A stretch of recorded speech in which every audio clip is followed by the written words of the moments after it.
The lecturer is Dr. Sherwin B. Newland. Dr. Newland is clinical professor of surgery at the Yale School of Medicine and fellow of the university's Institution for Social and Policy Studies. He serves on the executive committees of Yale's Whitney Humanities Center and its interdisciplinary bioethics project. Professor Newland is a graduate of the Bronx High School of Science, New York University, and the Yale School of Medicine, from which he received his MD degree in 1955. After training in surgery at the Yale New Haven Hospital, he practiced and taught there for 3 decades. He considers the bedside and operative care of over 10,000 patients the most rewarding work of his career. He continues to teach bioethics and medical history to undergraduates and medical students. Dr. Newland is the author of 8 books, including Doctors, The Biography of Medicine, and The Wisdom of the Body. He is also the author of How We Die, a reflection on the modern way of death, which was on the New York Times bestseller list for 34 weeks. It won the National Book Award and was a finalist for the 1995 Pulitzer Prize and the Book Critics Circle Award. He has written dozens of articles for magazines and periodicals, including The New Yorker, Time, Life, National Geographic, Discover, The New York Times, and The Los Angeles Times. Dr. Newland prepared the course guide that comes with these lectures. The course guide includes a detailed outline of each lecture, a glossary, a timeline, biographical notes, and bibliography. To get the most out of this course, you may find it useful to follow along with the outlines or review them before or after each lecture.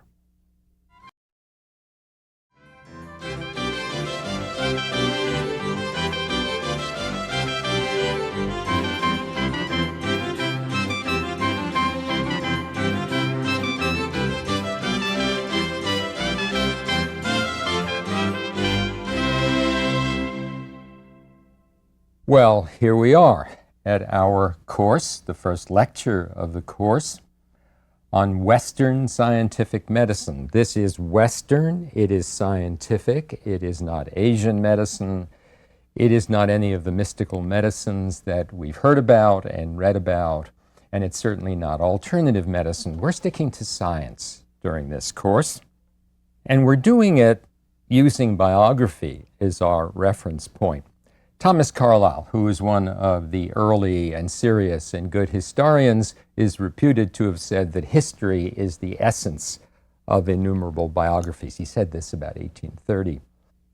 Well, if that's really true, and most historians do accept it, then it should be able to be traceable. History should.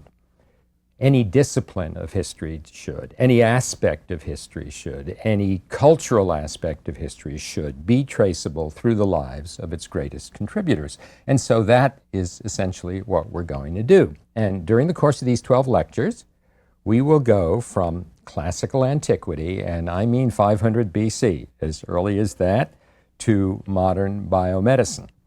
We are going to go from a period of mysticism and magic to open heart surgery and to organ transplantation.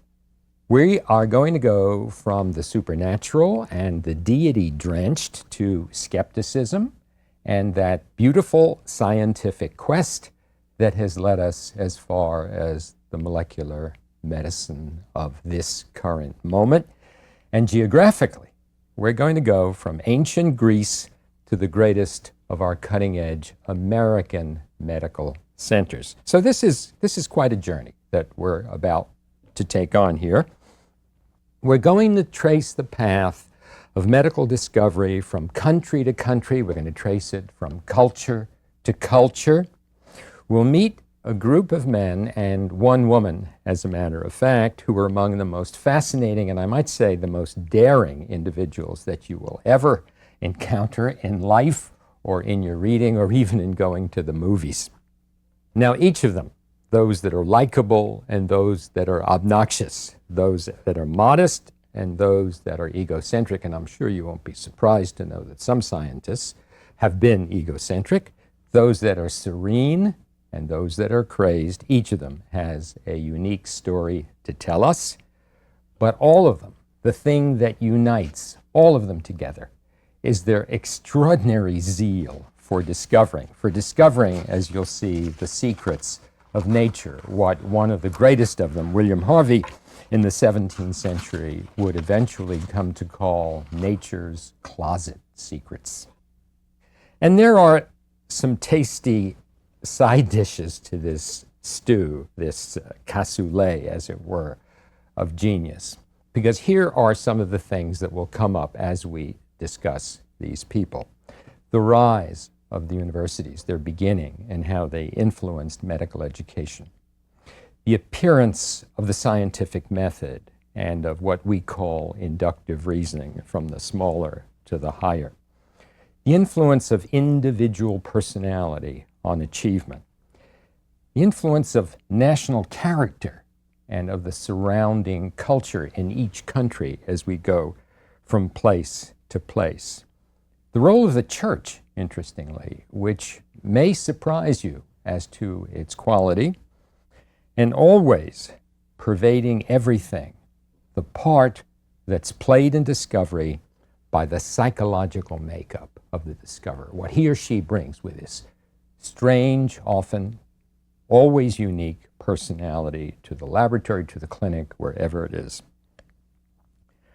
Sir William Osler, who is probably the greatest of the American medical teachers, we call him American, although he was born in Canada and then eventually finished his days in England, but most of his time was spent here at the United States at Johns Hopkins. William Osler once said that we study history, among other reasons, for the silent influence of character upon character. So ultimately, what this course becomes is a series of character studies of the great doctors. So let's begin. And where do we begin? Clearly, we begin at the beginning. And what's the beginning? The beginning is the father of medicine. The beginning is Hippocrates himself, the great Hippocrates. When we look at all of the writings that have been left to us by this great man, what is called the Hippocratic corpus, the Hippocratic body of writings, we recognize significant differences between the various books. They're different in style. Some of them contradict one another. Some of them just say things that others don't say. Some of them deal with very hard practical stuff like surgery, and some of them deal with very theoretical stuff like ethics, even morality, religion. So we find that it doesn't really sound, except that they're all written in the Ionic dialect, it doesn't really sound as if they were consistently done by one man, and it turns out that they weren't. They were written, as it turns out, over a period of about 200 years by a large group of men. There may have been some women contributors, we're not sure of that, but primarily by a large group of men whose primary interest and whose primary focus was to separate that which is supernatural from that which deals only with nature. It is nature that they were concerned about. Their thought was, as opposed to those who had come before them, that sickness arises out of something in the environment, sometimes something within the person, but never anything that has to be explained through the various deities that they believed in. And therefore, if you're going to treat this illness, it has to be treated using natural methods. It cannot be treated by appealing to the deities. Who were these deities? Who were these deities that they were fighting, that they were opposing, that they essentially overthrew? Who were these deities against whom they wrote what some historians have called the Declaration of Independence of Medicine, the separation from those awful times when no one really understood illness and it was always ascribed to something up there in the clouds? Well, the deities were a large group of gods, but primarily under the control of the great god Apollo, who was also the god of healing. Apollo was, whether married or not, to a nymph named Coronis, And their offspring was said to be this other god whose name was Aesculapius, the great god of healing. And so prior to the days of the Hippocratic physicians in the 4th and 5th century BC, if one was sick, one, of course, said prayers to the great god Aesculapius, but it was more formalized than that. It wasn't just a matter of saying prayers. There were temples devoted to shrines of the god Aesculapius. They tended to be off on breeze-covered hills where the sun could easily reach them. They were near beautiful springs and streams. Cultivated gardens surrounded it. There were statues of the god. They had some idea of what he must look like, with his long curly waves hanging down to his shoulders, and there were statues around him to which one could pray. Robed priests would wander through singing incantations, and there were sacred snakes. They believed in the power of snakes. And the god was said to hold this large staff around which a single snake, the healing serpent, was wound, and that is where, of course, we get the symbol of medicine today, the caduceus. There were animal sacrifices, but the primary focus was on what we might call the therapeutic dream. This isn't a Freudian thing. This is a very different kind of a dream. The idea was to stay in the temple for days and days and days and have a dream. And if you could remember the appropriate dream, you would come to the priest with it, and he would interpret it, and he would tell you what you had to do to get better. Sometimes he would simply say, well, the dream says you will be better in 4 days. Go home and be healed. But sometimes it would be more complicated than that. He would say, well, you've got the wrong job. You really ought to go to Thessalonica and become a numbers runner or something like this. This job of yours, taking care of the sheep in the constabulary in Athens, is not the right place for you. So go do this other thing, or you need a wife, or your wife needs a child, or eat ham instead of pork, whatever it might be. He would give these instructions. Sometimes he would say, you've got to purge yourself. Take some awful emetic until you're having terrible diarrhea and it will go out of you, or drink from a special stream. This is what the gods have said to do. And people would do that. And some people got better. In fact, of course, a lot of people got better, because one thing we do know about medicine is that 90% of us get better regardless of what we do. So they, of course, had a reputation, and because people were religious, following all of these various gods, especially Apollo, whose representative Aesculapius was, there was this huge power of suggestion. This was not the way of the Hippocratic physicians. I tend to refer to them, of course, as the Hippocratic physicians, although sometimes I slip into the old pattern of saying Hippocrates. Again, we're dealing with a lot of people over the course of about 200 years, from about 400 to about 200 BC. So, as I say, I will by and large call them the Hippocratic physicians, but once in a while I'll say Hippocrates. What about Hippocrates? There really was a Hippocrates. We don't know anything about him. We know only that his father was named Heraclides. He was a hereditary Aesculapian physician. They did tend to be hereditary. He, Hippocrates, was born in 460 BC on a little island named Kos, C-O-S, which is off the southwest coast of what is now Turkey, where there was a large Aesculapian temple. Just to give you some idea of the exciting time in which this man made his appearance, it was what we call the Golden Age of Greece. It was the age of Pericles, Euripides, Aeschylus, Sophocles, Aristophanes. He was born when Socrates was still alive.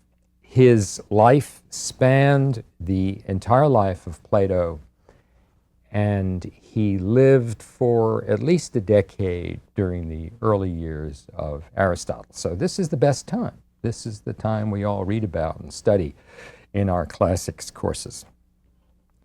But that's it. We know only beyond that he was an itinerant physician, as all of these Hippocratic physicians were. Somehow, and we don't know how, they came together, probably started on that island of Kos and eventually migrated onto the Greek peninsula and found their way all over this enormity of a Greek empire. What did they leave us? This so-called Hippocratic corpus, this body of knowledge. Where does it come from? What was it? Who wrote it? Well, as I've said, it was written by groups of these men, sometimes individuals, sometimes groups. It is thought that it is the remains of a library that was found on that island of Kos. And it's also thought that a good part of it was eventually transferred to the great library in Alexandria that, as you know, was eventually destroyed. It consists of 70 different texts. They are, in the true sense, variegated. They just cover this entire span of things. Over the years, as historians have studied them, especially during the 19th century when there was a lot of interest in studying Hippocrates, a conclusion was reached that there were certain of them which had particularly high moral or ethical value, or they were particularly useful in understanding the disease process, and somebody or other, some medical historian, although there weren't formal medical historians in the early 19th century, someone who was working on these things called those works the genuine works of Hippocrates. And today you can go to an antiquarian bookstore and get one of these books that originated in 1850, 1860, called the genuine works of Hippocrates. They are, those genuine ones, distinguished by a particular clarity of thought, by a high moral message, and every one of them by what we can only call a scientific objectivity. They're stepping back, these writers. Again, they're taking away any notion of the supernatural, and they're looking only to use their own personal observations, which they would record again and again and again and teach to their students. And that's what we find in these genuine works, but the rest of the books have this as well. One of the most famous books, and when people own nothing more than one volume of Hippocrates, what they tend to own is a book called The Aphorisms of Hippocrates. Pithy, sententious, clear, in individual statements. It tells you how to take care of sick people and how to live a high moral life. And of all of those hundreds of aphorisms, which were first translated into Latin from the Greek, and then into Hebrew and Arabic, and of course now we have them in English, of all of them, the one that's most famous is the very first aphorism, because it sets the stage for virtually everything that these people did over the several hundred years that they were in existence. And I'll read it to you. Life is short, the art is long, opportunity is fleeting, experience is delusive, judgment is difficult. The art. They called medicine the art of medicine. There are people today who tell you that it's a science. It's never going to be a science. It is indeed an art that uses science, and I think they recognize that. Whenever it's translated, that word art, from the various Hippocratic writings, there's always a capital A on it to distinguish it from other forms of art and artifice. So life is short, the art is long. No doctor can learn what he or she needs to learn in a lifetime. That's the point of that. Opportunity fleeting.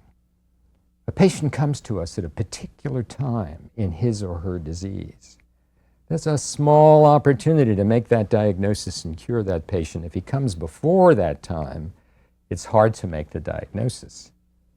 If he comes after that time, and we make the diagnosis too late, we can't do anything about it. Experience is delusive. Every doctor likes to say, well, in my experience. Well, the fact of the matter is that any individual doctor's experience is delusive. It can fool him or her.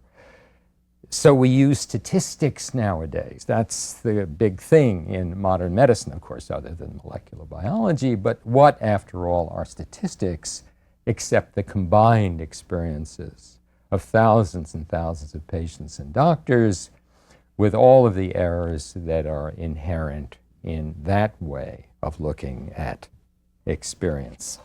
Because, of course, every person is always different from every other person, which is why penicillin for strep throat will work 99.8% of the time, but there will always be 0.2% of people for whom it doesn't work, not to mention the therapies for cancer and so on that certainly don't have good records like that. So experience is delusive, judgment, difficult. Judgment is the most difficult thing of all. That's what doctors do. That's why they sit at the bedside. It doesn't take someone like me, for example, 8 years to train a surgeon because I'm training him in technical things. It takes 8 years because he or she has to learn judgment, when to operate, when not to operate, how to understand a disease, when to get a consultation, what the outlook is eventually going to be in this disease. So the father of medicine, Hippocrates, or whoever they were, first told us this and first pointed it out. Now, what are some of the principles of Hippocratic medicine, the principles that changed what had come before? Once again, diseases are events that don't happen except within the entire life of an individual. So unlike today, where physicians tend to think of a disease and the patient who brings the disease, they thought of the entire patient. When they treated the entire patient. Nature needs to maintain a condition of equilibrium. That's what they believe. There's an equilibrium within the body. It must be maintained, and part of the way of maintaining it is with what they called innate heat. The heat of the body is generated within the heart. So we have a situation in which there has to be balance, and if anything gets out of balance, the person gets sick. What is the balance of? It is of a group of 4 fluids. This idea of the 4 fluids had actually been inherited from Egyptian and earlier medicine, but they codified it. There's blood, yellow bile, black bile, and phlegm. Those are the 4 fluids. Every one of us has a particular personality and a particular character based on how much blood we have, how much bile we have, how much phlegm we have, all of this. If we have a lot of blood, we tend to be filled with energy. We are sanguine, the Latin word sang, sanguine personality. A lot of yellow bile, we are bilious, we are quick to anger. Black bile, melas choli in Greek, black bile, melancholic. If you've got too much of that, you're of a melancholic disposition. Phlegm comes from the brain. You make too much of it, you lose some of your brain. You're phlegmatic. So that's where our words come from. They come from the Greek notions of these particular fluids. And of course, some of those fluids are hot and some are cold. And it was the mixture of them that, as I say, made your personality and character, and if they went out of whack, if there was one or another that was too much, you got sick. And the other basic principle, or one of the other basic principles, was that the human body tends to heal itself. So the trick in Hippocratic medicine was an expression that translated from the Greek into the Latin was primum non nocere. First, do no harm. In treating people, first, do no harm. So how did they go about this? How did they go about their treatment? First place, they kept accurate notes and they passed them on to their students. They looked at temperature change, color of the skin, facial expression, skin appearance. They took the history. They looked at abdominal contours. They looked at hair and nails. They smelt and tasted the urine. They tasted the earwax and sweat for any signs that these humors were out of balance. Was it sour? Was it sweet? Was it hotter than it should be? Was it cooler? They took the pulse, not in the sense of timing, but the strength, the quality. Something about that pulse could tell them what they needed to know. Everything had to be observable. You were not allowed to imagine anything. Observation was the key, and as I say, it was all recorded so that other students could be taught. Well, how does nature cure in this system, and how can the doctor help nature cure?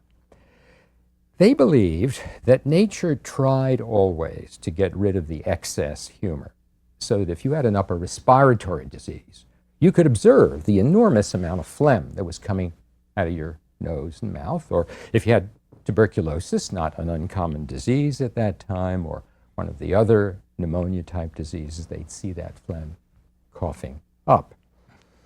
Diarrhea could be either yellow bile or black bile, depending on what the diagnosis had been. So the trick was that nature was trying to expel the excessive material, but the doctor had to help. Now, if a patient had a fever, if his skin was hot, if his pulse was fast, clearly you'd have to get rid of what? Blood, of course. So they would open up a vein and they'd let the blood pour out, trying to get rid of this excessive humor, which was blood. So they used purgatives, emetics, baths, wet poultices, anything that would bring heat to the surface. They would cup people, as a matter of fact. Bloodletting was a major thing, but before they went into any of these treatments, which over the years have come to be called, not surprisingly, heroic treatments, they would try to change diet. They would give people bland drinks, change where they lived, like the Aesculapians had done. But then they would go right to it and try to get rid of this humor. Another characteristic of these physicians was their notion of prognosis.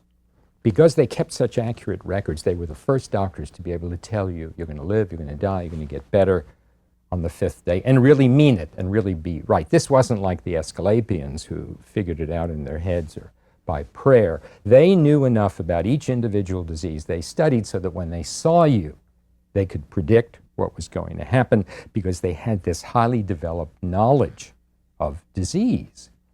And what did that do for them? Gave them reputation. Reputation was an important thing for Hippocratic physicians because they were itinerant and they needed to make a living. Well, when you want to make a living and you're an itinerant doctor, people have to remember when this man was here 2 years ago, he told Dioscorides that this jaundice and this fever would go away in 7 weeks, and my God, it did. When the Aesculapian doctors saw him, he said 3 days, and it didn't happen. Reputation was very important for the Hippocratic physicians, and people began to understand that they were different from other doctors. So when you knew a Hippocratic was coming to your area, he was the one you were most likely to go to, which was one of the reasons that so many young men went to the Hippocratic schools and learned Hippocratic methods, because it was really a good way to make a living, in addition to the fact that the morality appealed to a large number of them. They did surgery, they splinted fractures, they took blood and pus out of chests after an injury. There might be a lot of blood and pus in the chest. They developed needles to do that. If they thought blood had accumulated in the skull after an injury, they would make little holes in the skull, just as the Egyptians had done hundreds and thousands of years before, and they became experts in the use of their hands. Some of the Hippocratic literature is filled with telling people little things like how to move your fingers when you're doing one of these operations. There's even a section, how to cut your nails so they shouldn't project too far off the ends of your fingers and hurt people. So they were very practical, in addition to being theoretical, and of course, the most theoretical part of their work was their code of ethics, which was the beginning of Western medical ethics. Why a code of ethics? Well, once again, it set this doctor apart from all other doctors. He was not going to take advantage of his position to, let's say, seduce a female member of the household. He was not going to run around telling everybody the secrets of any patient who had come to him. You could depend on him to do that. Their ethics were expressed primarily in the Great Oath. The Great Oath of Hippocrates, which is an interesting thing because it has two parts, the covenant and the ethical code. The covenant is at the very beginning, and if you look at it carefully, you see he is swearing the physician by Apollo, by Aesculapius, by Hygeia and Panacea, Aesculapius' daughters, to uphold this ethical code. And at the end of it, he says, if I don't do this, may something bad happen to me. If I do it, may something good happen to me. But the rest of it is an ethical code. They are the ground rules of a professional society, and they are the ethical principles that permeate the entire Hippocratic corpus. I will not help anyone commit suicide. I will not give any abortive remedy to a woman. I will not cut for stone. In those days, cutting for bladder stones had a hugely high mortality. It was very dangerous. There were many, many complications. So the Hippocratic physician stayed away from it. But most importantly, in that code were matters of tact with patients, matters of personal morality, matters of confidentiality, and as I say, never ever the possibility or the allowance of a doctor taking advantage of his position. There have been arguments most recently about what does this mean, that the Hippocratic physician would never give deadly medicine. What does that mean to us today in the debates about assisted suicide? Of course, that's a discussion for yet another day, but it's a fascinating discussion. What does it mean when he says, I will give no remedy to produce an abortion in this day of Roe v. Wade? Another argument that today's current medical ethicists argue over. Why did the Hippocratics put this in their oath? But what's important is that for the very first time in the history of medicine, about 300, 350, 200, 100 BC, we have an ethical code that brings doctors together and marks this group of doctors as being different from all others. And this becomes the ethical code that is carried down. The young people becoming doctors swore to it. Young people becoming doctors today still swear to it. To me, the whole Hippocratic corpus is exemplified in two statements that are not in the oath, but that are in other parts of it, and I'll read those to you. With purity and holiness, I will pass my life and practice my art is one. And then in the book of precepts, where there is love of humankind, and this to me is the greatest of all, where there is love of humankind, there is also love of the art of medicine.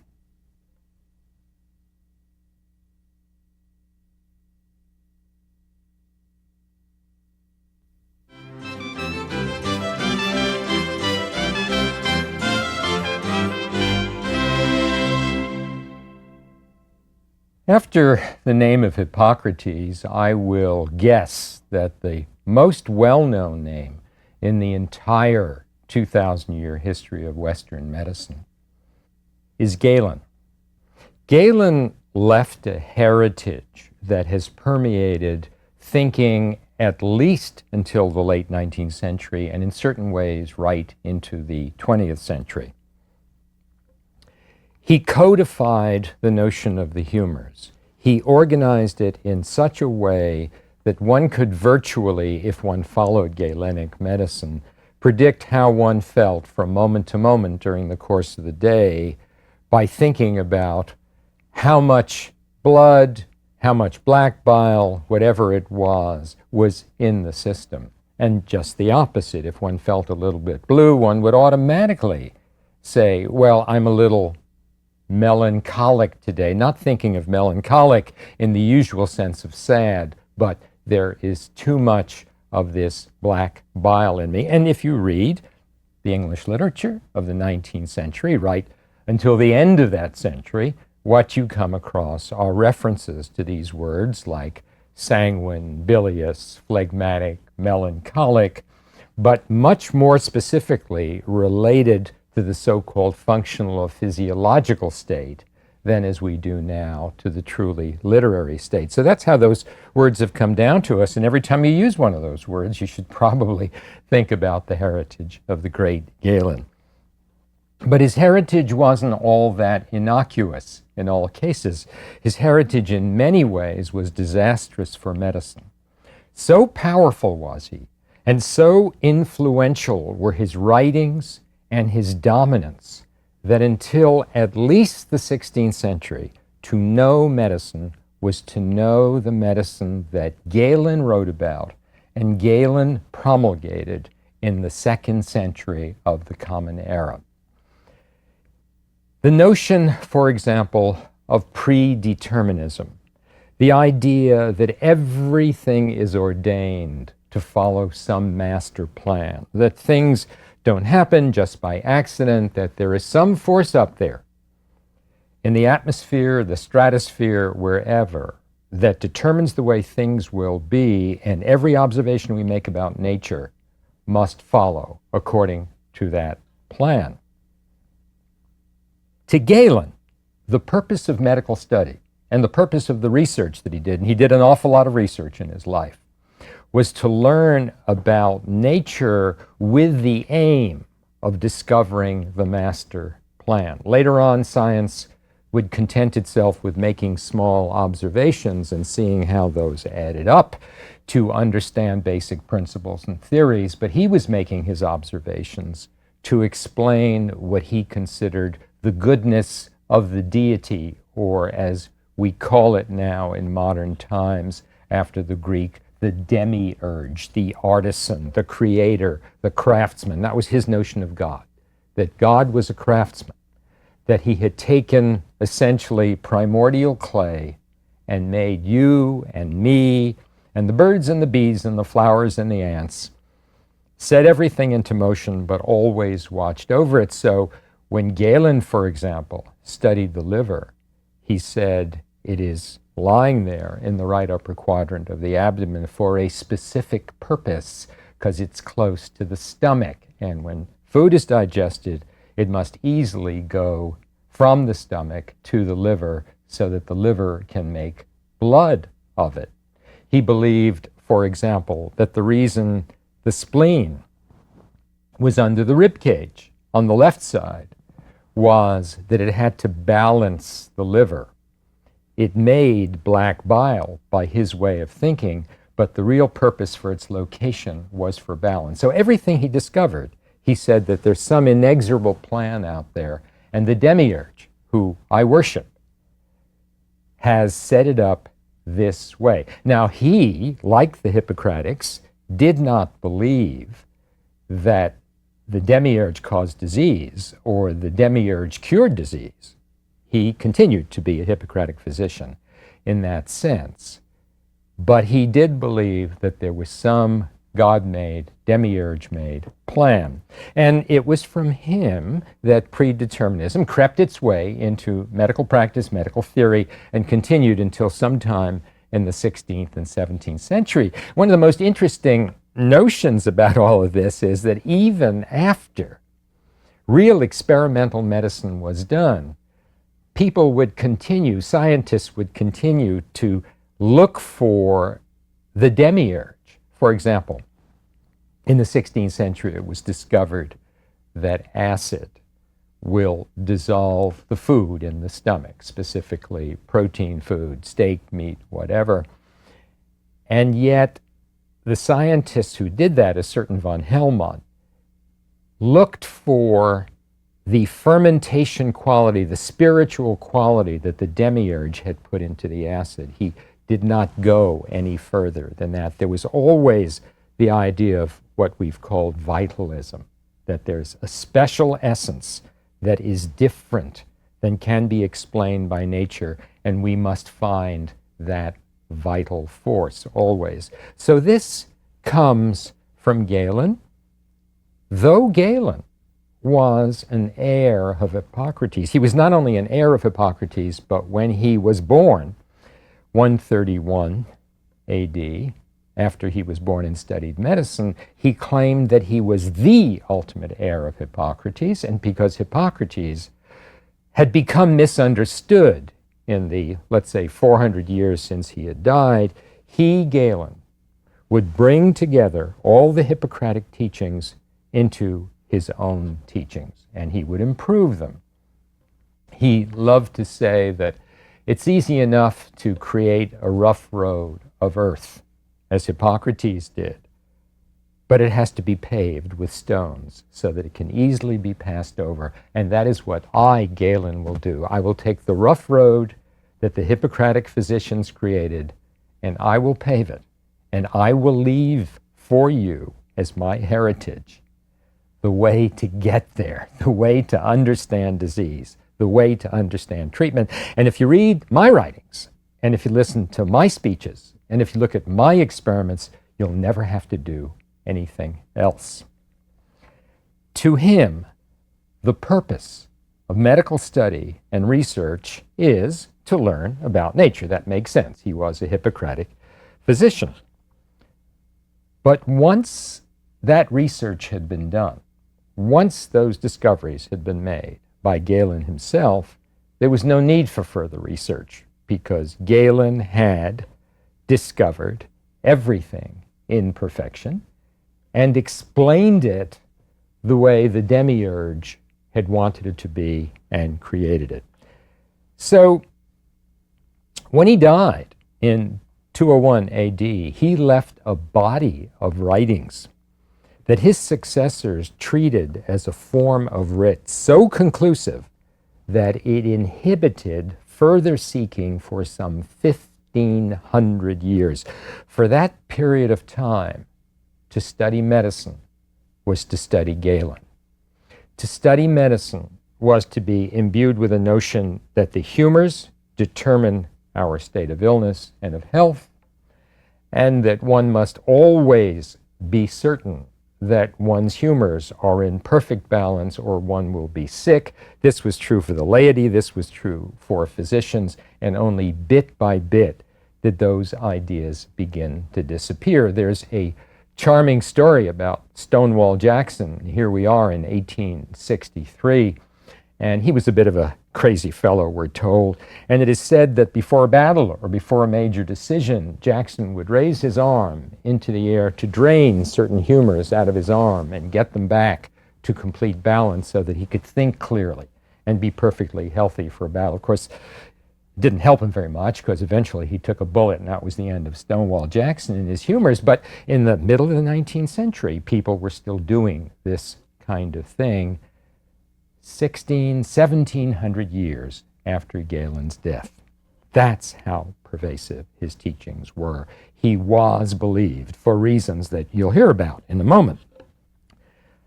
After Hippocrates died, about 350 BC, there was this increasingly solid body of Hippocratic teachings that the physicians were increasingly using, including the moral teachings. But as time went on, as the centuries rolled by, those teachings, as they often will in situations like this, became schismed into many different sects. They were what you might call medico-philosophic texts. They were medical philosophic sects because clearly a lot of the Hippocratic medicine had a philosophic basis to it. One accepted the Hippocratic philosophy. It was based on observation, but it was not based on experiment. So essentially you were learning a body of philosophical knowledge, and when that happens, sects clearly will develop. And there were many of them by the 1st and 2nd century AD, and I'd like to read you the names of just a few of them to give you some idea of how confusing the issue was at the height of the Roman Empire. There was the empiric sect. There was the pneumatic sect, the Methodists, the dogmatics, the eclectics, and then they further subdivided into the Thessalon Methodists, the pneumatist eclectics, and the Erasistratean pneumatists and subsects of those subsects, among others. And when Galen came on the scene, and Galen arrived in Rome, as we'll describe in a moment, and he saw all of these sects, he said, "This is terrible. The teachings of the great Hippocrates have been diluted. No one really knows what they are.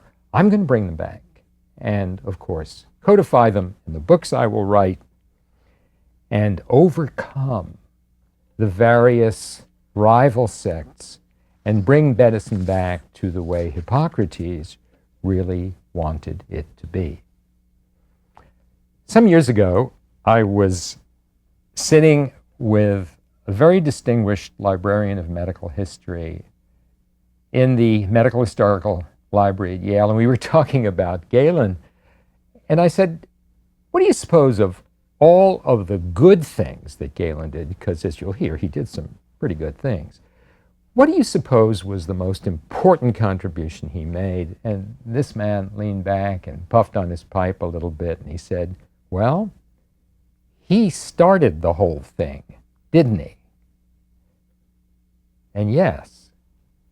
But what was it that he started? What he started was the idea that it is good and well to have conceptions of disease based on observation, based on recorded observation that is taught to students. But none of that seems to be focused on the real anatomy, the real structure of the human being. You can treat humors, you can diagnose diseases as the Hippocratics do without even knowing where the bladder is, what the heart looks like when it contracts. And Galen said, we've got to do better than that. We've got to know the real structure of the body, but even more important, we've got to know how the organs function. In other words, we have to know physiology, functioning. And he set out through his life to determine real anatomy and real functioning. And that's what he did devote his life to. And so, of all of his many writings, the one that is most commonly quoted, the one that is most useful actually to modern historians, is one called De Usum Partium, on the uses of the parts of the body. It's renowned because it is Galen at the height of his ability, the height of his contribution, and the height of his really beginning to understand how this body of ours functions. So let me tell you just a little bit about his life. He was born in 130 AD in a town called Pergamon in what is now Turkey. It's about 15 miles inland east of the Aegean. It is still in existence, that town. It's called Bergama in Turkey. Interesting little sidelight of it is that Pergamon had this wonderful library. It was like a little Rome, way out there far from the center of the Roman Empire, but it was like a little Rome. And they had the good library, and they were creating books, and they got short of papyrus one day. So they began writing on the skins of animals, and the city was Pergamon. So they began calling the skins of animals carta pergamana, cards, sheets from Pergamon. And eventually it began to be called pergamentum. And if you recognize a sound, the sound is parchment, because this is where our parchment comes from. It originally comes from Pergamon, which is the city of our heroes or anti-heroes' birth. His father was Nikon, who was a wealthy architect. I'm not sure where the Nikon company got its name, but it's not impossible that it comes from Galen's father or something similar. He was a wealthy architect.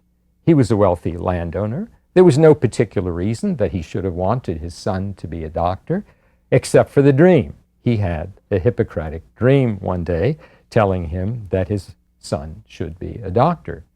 He had named his son Galenos, actually Galen, as we would say it, because Galenos in Greek means calm and serene.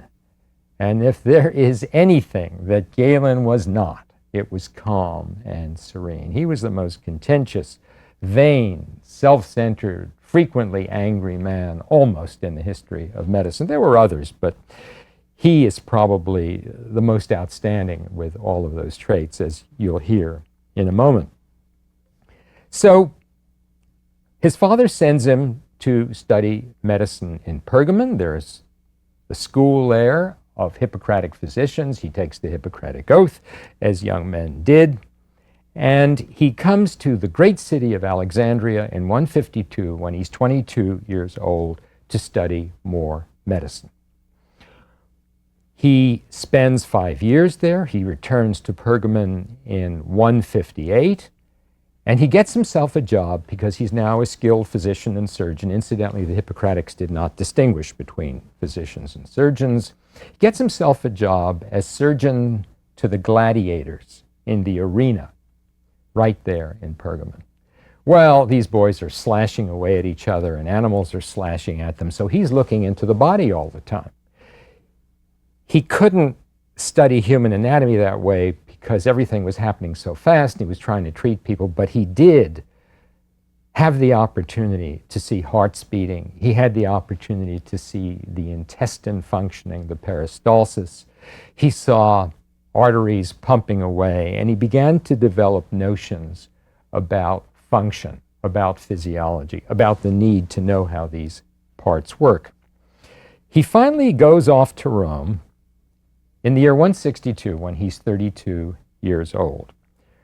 Rome at that time was a big city. We forget how large it was. There were 1 million people in Rome in 162, and there were about 1,000 physicians belonging to these various sects that had descended from Hippocrates, and that doesn't count the hundreds of religious healers who wandered the streets attempting to cure disease. There were 150 midwives working, and some of our feminist historians have done very interesting work on just what it was that the midwives did, how they were trained, how they functioned in that society. And in addition, there were about 100 slave practitioners, most of whom were Jews who had been brought back to Rome after the unsuccessful Bar Kokhba revolt of 132. So there they were, all this large number of physicians, and Galen took it upon himself to coordinate everything, to bring everything under one roof, which of course would be the roof of Galen's philosophical and, one might say, scientific house. Well, he'd been well trained. He was very smart. He was a very good doctor for the time. He cured a few people that others could not cure. He made a few diagnoses that others could not diagnose. And before long, there he was, the doctor to the stars. He was the doctor to Marcus Aurelius, as a matter of fact, later, not right away, but at first he was an important figure in medicine among the wealthiest people of Rome. He was talented, he was arrogant about it. A tendency toward boastfulness was increased during this time. He was vain, scornful not just of the members of these other sects, but of everybody that he thought was of lesser ability than him. He was the original "I won't suffer fools gladly" man. And he was known for attacking these sects and attacking them viciously. Well, a plague occurred in Rome after he'd been there for a little bit, bubonic plague. He escaped, went back to Pergamon. He did some more studies in that arena. By now, of course, he was doing studies in the Roman arena too. He returned in 168 when he was 38 years old because Marcus Aurelius asked him to come back to be the emperor's own personal physician.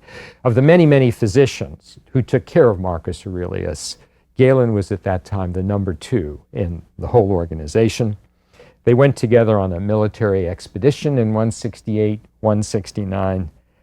And from about that time, when they came back in 169, until Marcus Aurelius died in 180, 11 years later, Galen did most of the significant work that I'm about to talk about, and he was protected by Marcus Aurelius. Marcus Aurelius was his patron, and this was very important because he himself was always being attacked in retribution for the way he was just getting under the skin of virtually everybody.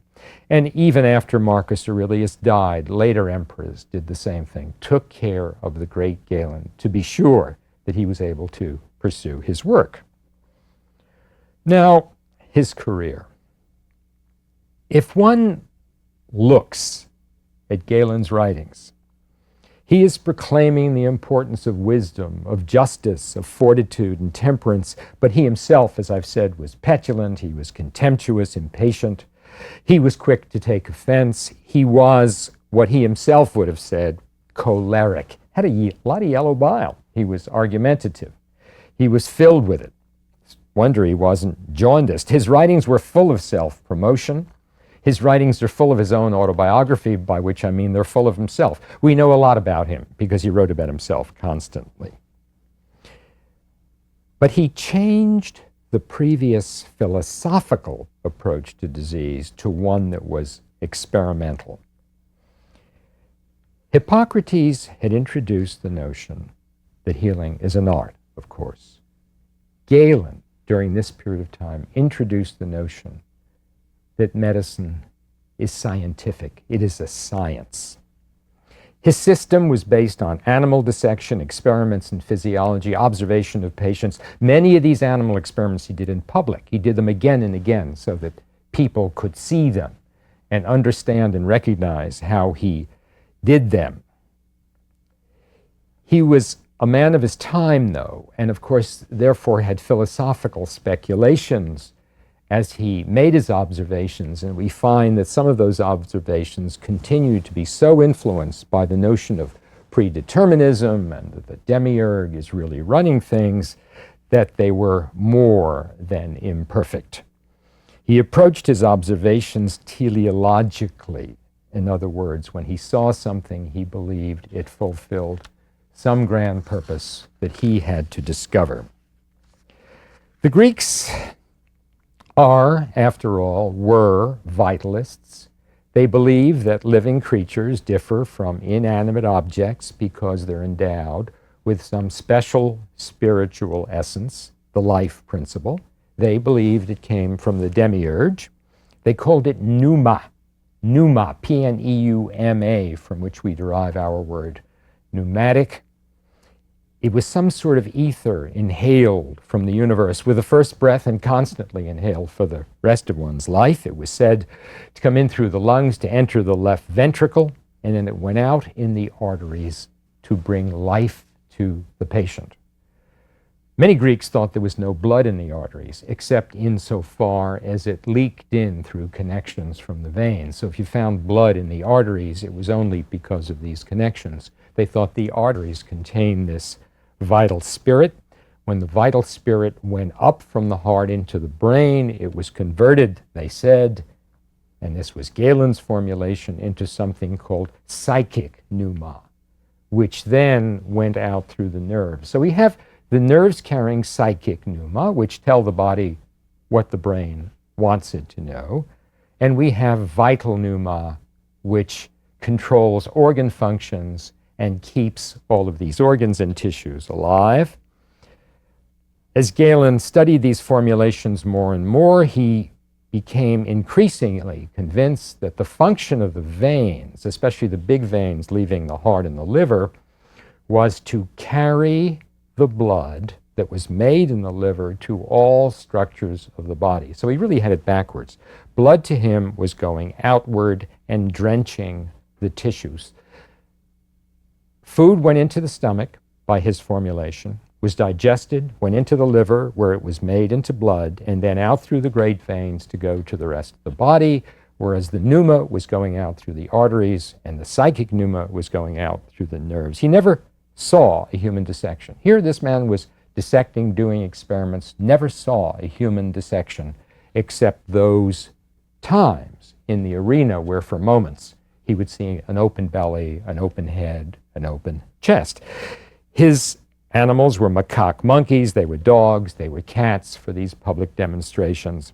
And he did some great experiments. He demonstrated by vivisection that the pulse beat is related to the heartbeat, which no one had ever known before. He took sections of artery and separated them from veins so there could be no possible connection, opened them up after tying them off above and below, and showed they contain blood. So he said that not only is all of this vital pneuma in the arteries, but there is blood there too. He studied breathing, the mechanics of respiration, by cutting the nerves to the diaphragm, the nerves to the chest wall, to show that the reason our lungs fill with air is that there's a partial vacuum in the chest that expands it, pulling the air down into the lungs instead of the chest getting expanded because the lungs fill up, as had been thought before. It had been thought that urine is formed in the bladder. He tied off the ureters, the tubes that go from the kidneys to the bladder, to show that it's made in the kidneys. He cut the phrenic nerve in the neck that goes to the diaphragm to show that it stops the diaphragm and inhibits the chest from enlarging. He cut the spinal cord at various levels to demonstrate the kinds of paralyses that occurred. He cut the spinal cord up the middle to show that nothing happens when you do that. It had been thought since Aristotle that the voice comes from the heart. Hippocrates thought the voice comes from the brain, but he could never prove it. Well, Galen cut the recurrent laryngeal nerves, the nerves to the voice box. He named them the recurrent laryngeal nerves. He discovered them through his dissections. Then he cut them to show that the voice essentially disappears or became extremely husky. And as he pointed out, voice, thought, comes from the brain. He made a few egregious errors. In his dissecting, he thought in certain animals that he found a coiled network of arteries at the base of the brain, which he called the rete mirabili, which is where the vital pneuma goes up and is turned into psychic pneuma in the brain. He believed this idea about veins bringing blood via ebb and flow to the tissues. And he had a lot of mistakes in the origins and insertions of muscles, and of course his bony structures were all wrong because he was dissecting these animals. His therapeutics were similar to the Hippocratics. He did all of these various heroic things, but he did something more. Whereas the Hippocratics did use medicines, botanicals, he had the idea that if one is good, two is better. If two are better, 15 is amazing. So he would concoct these huge prescriptions, 10, 15, 20 ingredients, usually botanicals, some minerals, oils, things like this, which became known as galenicals. Right up to the early 20th century, doctors were prescribing galenicals with a small g. And pharmacists understood that. They kept all of these various herbs and would concoct it for you. And he recorded everything. He left us 22 thick octavo, 6-inch by 9-inch volumes of closely printed material, ethics, philosophy, religion, contemporary life. It involved everything. But he left us this dictum, quote, "Whoever seeks fame by deeds, not alone by learned speech, need only become familiar at small cost of trouble with all that I have achieved by active research during the course of my entire life," and he was believed. By the 4th century, a few hundred years after his death, he was established as medicine's leading authority and the heir and the interpreter of all of the Hippocratic corpus. And after the Roman Empire became established after 330, after the Roman Empire became established in 330 AD by Constantine in the East, Byzantine physicians translated his Greek writings into Latin. From there, they were translated by the Arabic and Jewish physicians of the medieval period, and the entire canon of medicine during the Middle Ages, whether Arabic, Jewish, or Christian, became ultimately Galenic medicine. His hoary and powerful hand controlled medicine from then on. And as you can imagine, the problems of translating, copying, interpreting, more and more errors crept in. The true revival of Greek learning had to await the conquest of Constantinople by the Greeks in 1543, when Greek scholars escaping to Italy came with some of those original manuscripts, and Europeans began to study Greek again. People had thought over these many centuries only of Galen's philosophical precepts and forgotten that they were based on scientific repeated experiments. And the irony is that when his reputation was overthrown in the 16th and 17th century, began to be overthrown then, it was by the very experimental methods that he had espoused and that everybody had forgotten about because they were thinking only of his philosophy.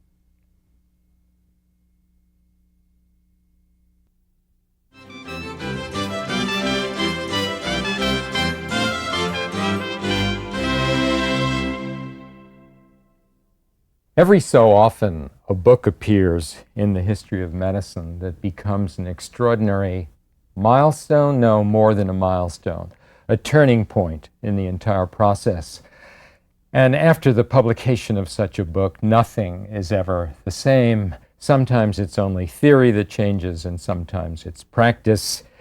And this current lecture is about such a book. In fact, it is as much about a book as it is about a man.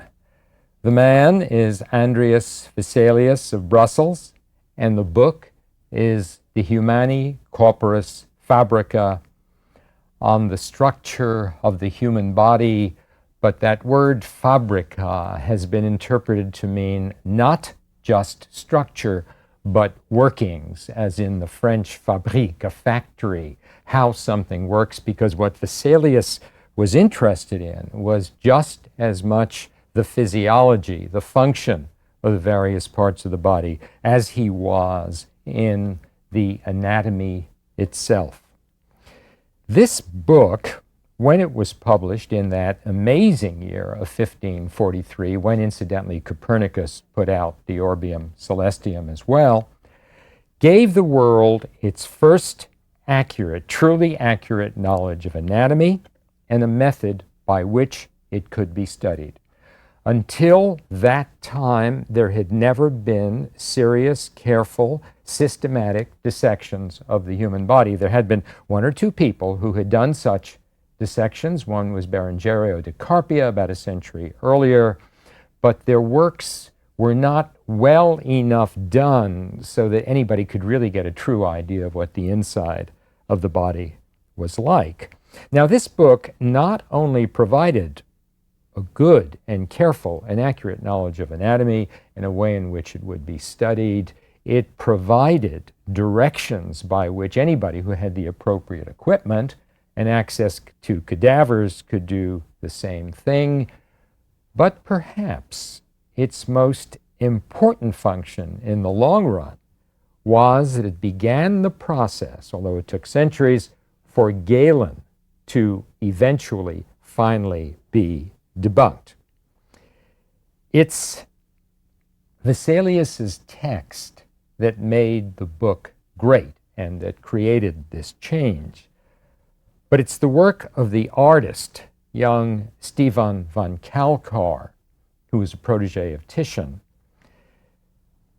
that has left to us this heritage that when you think of the Vesalius book, De Humani Corporis Fabrica, you think of the plates, you think of the drawings, because the drawings are what is most commented on today.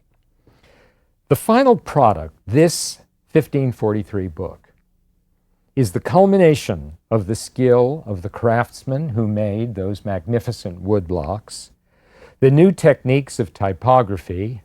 Remember, Gutenberg had invented movable type only about 100 years before. And the great changes in the art, the graphic art of the Renaissance, in which such as Leonardo, Michelangelo, Titian, and Raphael were intrigued not only by anatomy, not only by perspective, but were intrigued by movement, by motion, how animals, how humans move from place to place, turn their heads, use their arms, whatever it may be. Those artists were interested essentially in physiology. They were interested in function. So it was natural that with that interest, they and the anatomists should come and work together. And this is what happened between young Vesalius and young Stephen von Kalkar. But The story of this book and the story of Vesalius himself is also the story of a series of events that are representative of the Renaissance itself. For example, what do we think about when we think about the Renaissance? We think about a return of interest in the human body, interest in humanity, but manifested as thinking about what the human body looks like, what it does, its beauties, its abilities. And of course, in the Renaissance, the return to Greek learning, because now access had come to the ancient Greek writings that were brought from Constantinople in the original. And we think also of the rise of the universities, which were such a centrum, such a focus of Renaissance life and thought. There's argument about what the first university was it at Bologna or wherever, but we do know that the very first university that focused on medical teaching was the School of Salerno that was founded in the 9th century, primarily to study medicine. The School of Salerno became a model for others of the Renaissance University because it was open to students from everywhere. Of course, here we are in the 9th century where most of the ancient Greek medical knowledge is in the hands of Jewish and Arab physicians because they have learned the Galenic material from those texts. So in Salerno, not only were the professors of medicine Catholic, they were also Jewish, they were also Muslim, and there were students who were Protestant, who were Jewish, who were Catholic, and I understand, although we're not sure about this, that there were some Muslim students as well. Well, by the 11th and 12th centuries, as Arabic manuscripts were increasingly being translated into Latin, primarily by a man named Constantine the African, who worked in Italy in Monte Cassino Abbey, as a matter of fact, scholars began to congregate in various cities, first to study them, but then to study together, to study anything that came up. And they became like communities of scholars. The professors, of course, were doing the teaching, but remarkably, for that time or any time, the students had as much authority in the universities as the professors did. In fact, in many ways, they had more authority. They chose their teachers, they invited teachers from other universities to come, and largely they determined what was in the curriculum. Now, the curriculum of these early universities were primarily law, medicine, and theology. That's what you would go to study, although some students were busily studying the Greek teachings of so many centuries ago.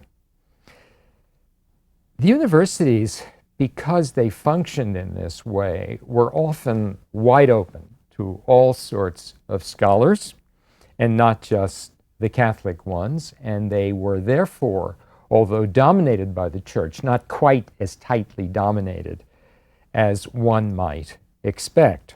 As a matter of fact, in certain situations where they were particularly dominated by the church, the university authorities got together and decided that the governance should be given over, to Counts Palatine or some members of the nobility to get out from under what they conceived of as being stifling. So remarkably, in the 14th, 15th, 16th century, there are these great centers of learning that are equalities of community of scholars, both the faculty and the students. And the church, although influential, is not giving anybody a significantly hard time. And among them was the University of Padua. Now, the University of Padua was even less restricted than most because Padua was a city within the Venetian Republic, and the Venetian Republic traded with the East, traded all over Europe. So it needed freedom. It needed freedom to attract people from elsewhere. It needed freedom so that when their traders went off to the East, they were understood as coming from what today we might call a liberal society. And this was reflected in the University of Padua, which became eventually one of the great centers, except for the University of Paris, the greatest center for studying medicine of the 16th century, and had in it students from every European country. And the way they organized the students was fascinating, although not unique. It was done in other places in the same way. They were organized into what was nations. So the English students were in the English nation, the German students were in the German nation, and the Jewish students were in the Jewish nation. And this went on around to Russia and who knows where. And each one of these nations would elect one student who was a counselor to be their president, to intervene with the ultimate authorities. So this is the general background against which Vesalius found an atmosphere coming down from Brussels as part of the Belgian or Dutch nation that he could work freely in. Now, adding to the freedom was the fact that the Catholic Church had gradually recognized that it was in its interest to allow certain amounts of dissection of the human body. High prelates would die of some unexpected situation. They would allow, the popes would allow a dissection to be done to look for some cause of death when it wasn't explained by humors or who knows what else.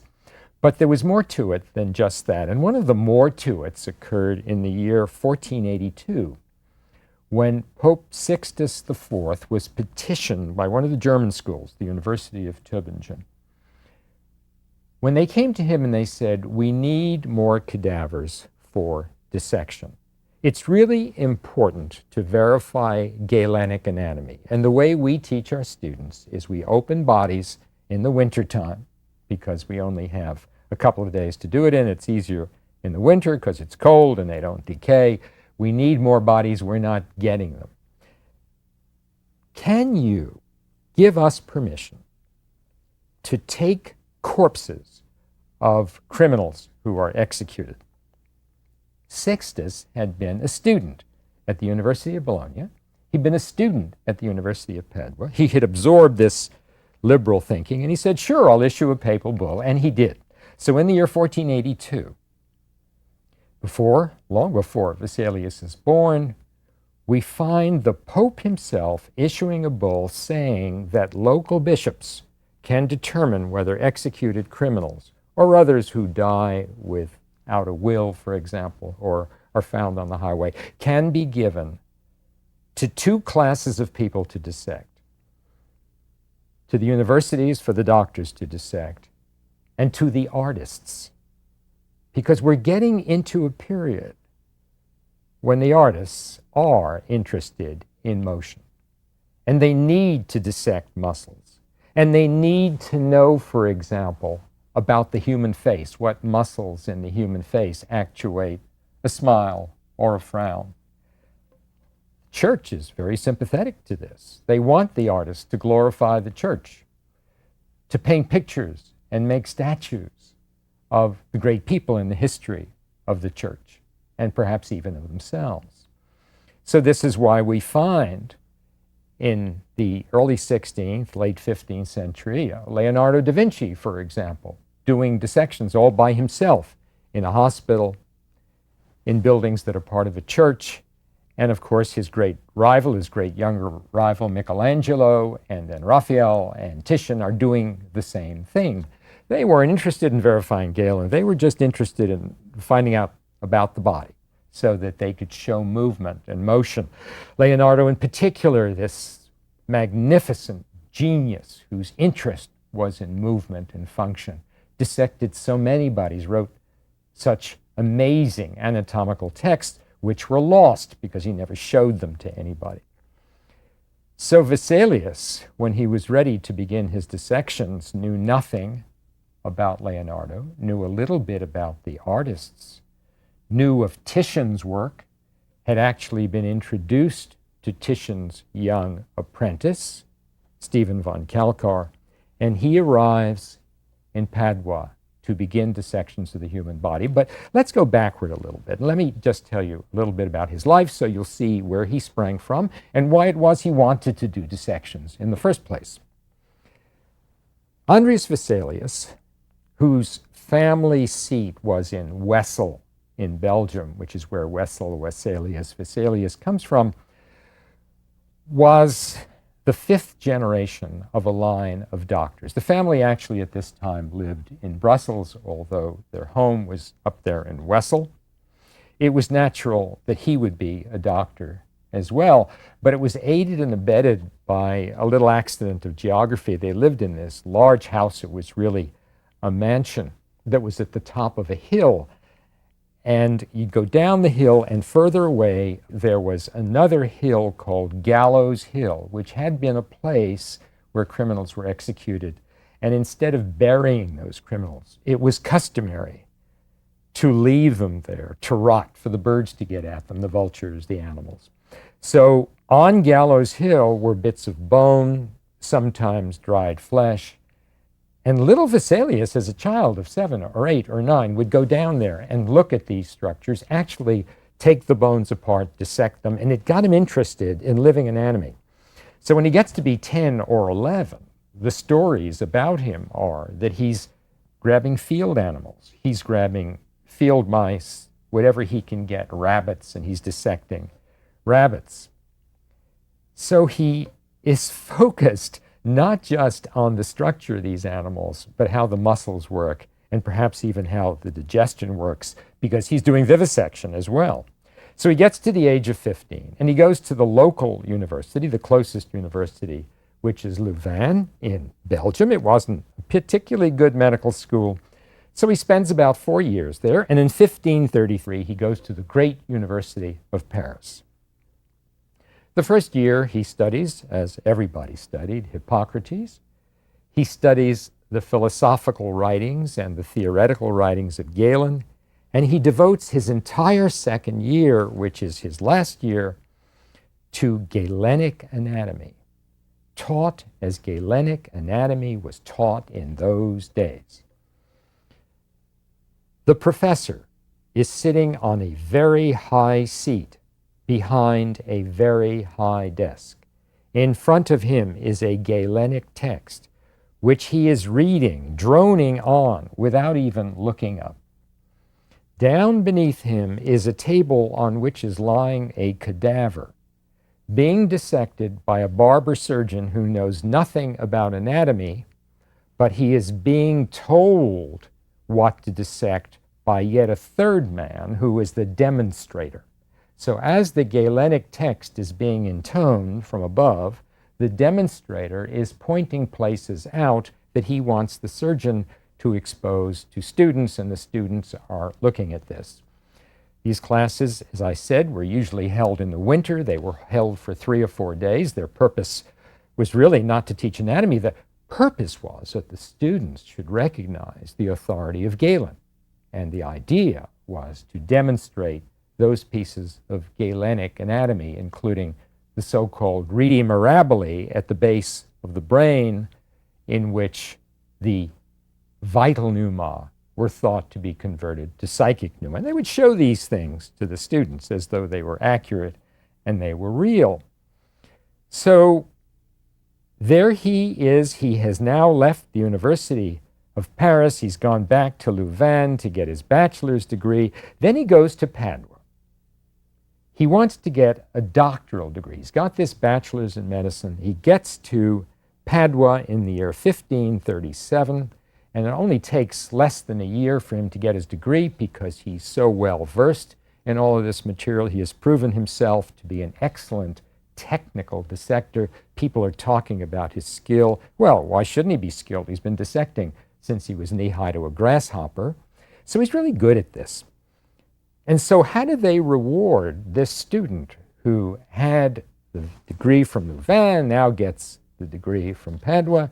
The day after he graduates, they make him professor of anatomy and surgery. He's 23 years old, and he's the professor of anatomy and surgery. Well, he decides he didn't like the way he was taught anatomy. He didn't like hanging around with a bunch of his fellows while the demonstrator was pointing to things that this ignorant surgeon was dissecting, and he didn't like listening to the droning about Galen's text. So he says, I'm going to do this differently. I'm the professor now. I'm running things. What I'm going to do, and I think the students will appreciate it, is I will just close the Galenic text. I won't even look at it. I've essentially memorized it anyway, so I don't need it. What I'm going to do is do the dissections myself. I will not only do the dissections, but I will hang a skeleton next to the body I'm dissecting so I can use it as a reference. And I'll do something even better. I'll get animals, dogs, cats, monkeys, and when I reach a point when I'm dissecting inside the body and I want to demonstrate something in living anatomy, I will vivisect the animal. He had associates, of course, who would take these animals, bind them down, and he would vivisect them. So the scene was now completely different. There was nobody sitting up on a high seat. The students were gathered around Vesalius. He was doing these dissections, demonstrating things for them. And young von Kalkar, whom he had, of course, met by this time, is drawing everything that he is discovering that seems to be new and unexplained in Galen. Well, he's finding out things he hadn't expected, this 23, 24, 25-year-old professor. And he says to von Kalkar, you know, this is pretty surprising what we're finding. It doesn't look like these old texts that everybody has been talking about and using for instruction. Some of them were hundreds of years old. The pictures were 100 years or 200 years old. There was a very recent book about 1498 by a fellow Mondino, which actually showed anatomy that had nothing to do with reality. Why don't we produce a book, you and I, that will be accurate, that will indeed show it the way it is? So they do. They produce a book in 1538 when Vesalius is 24, von Kalkar is a couple of years younger, actually, with 6 huge anatomical plates. These plates are 19 inches in height by 13 inches wide. There are 6 of them, as I say, and they're very accurate demonstrations of the anatomy he had seen and Vesalius's texts along the side. They call it Tabulae Anatomicae Sex, anatomical tables, 6 anatomical tables. In the long run, it turns out to be a bit of a transitional work, but it gets the two of them knowing how they can work together for publication. It gets them so that they know the people who can make the wooden blocks for the illustrations. They get to know the printers very well. Well, so here we are. He's 24 years old. The year is 1538. His fame is spreading. He's doing something no one has ever done before. And as I say, the students were powerful in these places, and students from different universities are saying, hey, come on. Come here, professor. Teach here for a while. Well, Bologna is close. Bologna is a famous place. So he accepts an invitation from a group of students in January of 1540 to go to Bologna and spend a few weeks there demonstrating what he has learned. And the idea is he is going to demonstrate, not by himself, but along with a man whose name is Corti, C-O-R-T-I. Corti is also an expert on Galenic anatomy, and the idea is that Corti will talk about Galenic anatomy and Vesalius will demonstrate it. Well, Corti was fooled. Students seem to have known what was going to happen, but Corti would talk about Galenic anatomy, and then Vesalius would get up with his knife and his skill, and he'd show that it was wrong.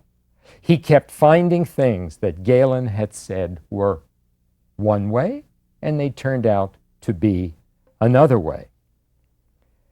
And he thought to himself, this needs a book. There are too many mistakes. So he returned to Padua in late January, and the work began in earnest. He got one corpse after another. Kalkar always at his side, always drawing these pictures. And lo and behold, in 1543, his book was ready for publication. The Humani Corporis Fabrica, or as historians have come to call it, the Fabrica. The book was a masterpiece from the point of view of book production itself, a masterpiece from the point of view of pedagogy, and a masterpiece in the history of medicine, and I might say a masterpiece in the history of art as well. Here are some of the errors that he had found in Galen that he discloses in this enormous book. At one point, there was a particular bony structure in the back that he had identified that was very different from Galenic anatomy, and he recognized that he had seen it in some of his animals, and suddenly it hit him. He realized for the first time, although Galen never says it in any of his texts, that Galen had dissected only animals. And that was like a light bulb went off. And from then on in, he was able to understand why Galen had made these errors. So what were some of them? The insertions and the positions of many muscles were wrong. There were something like 200 general inaccuracies, but the most important of them was that no matter how hard Vesalius looked, in the cadavers he dissected, there was no rete mirabile, the keystone of Galenic theory, where the vital pneuma is converted to psychic pneuma, didn't exist. And he finally said, and he wrote this in his book, quote, "Galen was deceived by his monkeys." So he writes this book, and the frontispiece of the book is this beautiful portrait of that anatomy scene by von Kalkar. You see the skeleton hanging near the body for orientation. You see the small animals ready to be dissected. You see the professor, and he's recognizable as Vesalius because there are other pictures we have of Vesalius. And you see spectators, including members of the clergy. He's pointing out that the clergy said this is all right. The book itself is written in this wonderful Latin style. It does have instructions for doing one's own dissections, and he says over and over again in the book, if you don't believe this, there's no reason you should believe it. Dissect it for yourself. How different from Galen, who would say, only I understand. If you study me, you will really know all there is to know. He was saying, no, don't trust me. Here are the instructions for dissecting. Go ahead and do it yourself. This book was organized into 7 books, a book on bones, muscles, blood vessels, nerves, abdominal, reproductive organs, the brain, the chest. It's a wondrous thing to behold. He took the woodblocks to Venice, where the greatest of the woodblock artisans were. The greatest of the printers was Johannes Operinus in Basel, so he went to Basel. The book was available for sale in August of 1543. He was 29 years old at this point. It is 663 folio pages, 11 large plates, and close to 300 other illustrations. And then he prepared a little pony. He prepared an epitome, which he called the epitome, for people who couldn't afford the whole major text or didn't want to go through it. And what was the result of it? He was attacked on all sides. A storm burst over his head because he refuted Galen. He was a man who shared certain personality characteristics with Galen. He himself was vain. He himself was contentious. He was sure of himself, although he did admit that there were errors he could have made, and yet he had that sense about him that I really do know I'm right. And he got more and more upset with some of the great professors who attacked him only because he refuted Galen. So in December of 1543, he just did his last public dissection in Padua. He was angry.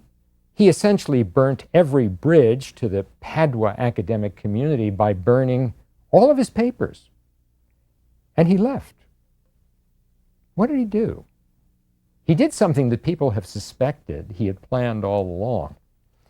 He became the physician to Charles V, the Holy Roman Emperor. This couldn't have happened suddenly. He must have been working on this. And as I think about it, in many ways it was a better job. He wasn't getting paid very much as a professor. Professors, except for people who became famous, like himself, didn't get very much glory. By this time he had married, he had a daughter, he had to support the family. And so going to be the doctor for the Holy Roman Emperor seemed like a great thing. And there is evidence in his writings that the whole purpose of his anatomical studies was to learn about the body so that he could be a better doctor, and here was his chance. So he goes off to become the physician to the Holy Roman Emperor, which he thinks is going to be wonderful.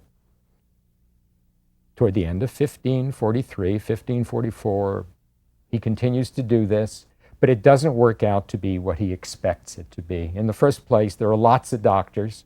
He may have been one of the senior ones, but most of the others were Galenists, so they're not going to deal very well with him.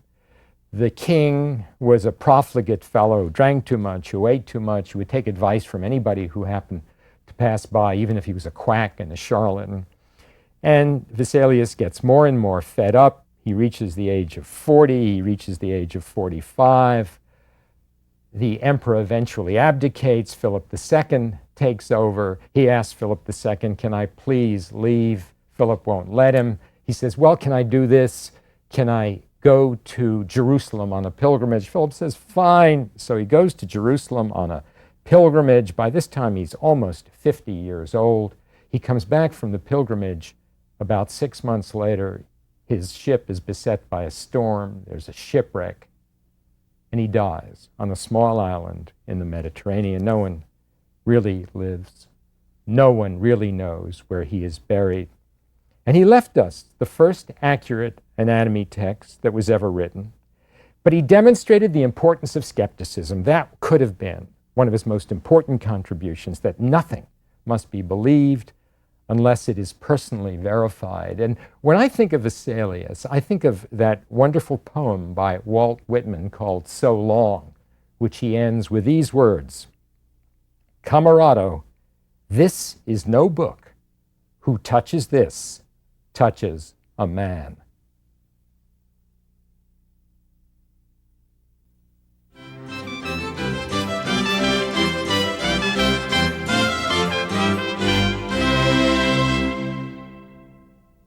By general agreement, the greatest gift that has ever been made by one man to the science and the art of medicine was the discovery of the circulation of the blood by William Harvey, described by him in a book in 1628.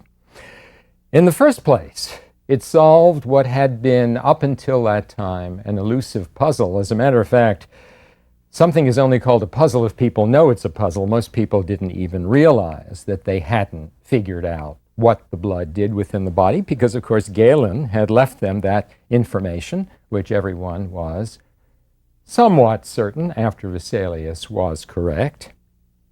One of the other things he did was to reintroduce the notion of the experiment. I say reintroduce because you'll recall that this is what Galen had done. Galen had done experiments on animals, but they were not remembered. What was remembered were his philosophical contributions to medicine, the general notion of healing and how it was done, but nothing about how he had arrived at his ideas of the functioning of the body.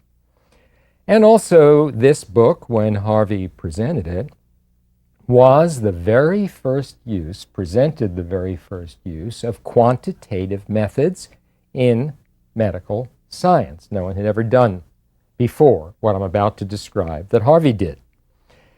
And he also introduced the notion of inductive reasoning, which is a fascinating idea in itself because he was a contemporary of Sir Francis Bacon, who usually gets the credit for this. Not only that, but he was his doctor. Bacon was the Lord Chancellor. Harvey was his physician. He never read any of Bacon. He thought Bacon was foolish and didn't understand basic philosophy. You know, in those days, the word philosophy included science, and so he rejected the idea of inductive reasoning, and yet he used inductive reasoning, as we'll see, in working out his theories. Modern science was born in that 17th century, and of course it's been called the scientific revolution, and that scientific revolution was largely based on skepticism. Very much like the Enlightenment, which was soon to take place. the scientists were beginning to question every given that had been handed down to them. They were skeptical about everything. It was the same skepticism that had driven Vesalius in the 16th century. In fact, many of them were motivated by Vesalius with the realization that something new could be found if you simply didn't believe the something old. Just think back on the names of some of the great contributors, scientific contributors of the 17th century. And I'll just read you off a partial list: Galileo, Newton, Boyle, van Leeuwenhoek. Christopher Wren, who people forget was a physician and a contributor to medical knowledge. Francis Bacon himself, Bernoulli, Descartes, Halley, Hooke, Kepler, Leibniz, Malpighi, who discovered the capillaries, and Pascal. So before describing just what it was that Harvey did, the discovery of the circulation of the blood, let's just review for a moment what the current theories of blood flow were at the time that he started his work. Blood was manufactured in the liver, according to Galenic theory, still obviously prominent. The food is swallowed, it is cooked up within the stomach. It passes by a large vein called the portal vein, which does in fact exist, into the liver. The liver makes blood out of it. And then the large veins that leave the liver, and the other large veins actually called the vena cava coming down from the heart, carry the blood all over the body so that the tissues are drenched with it.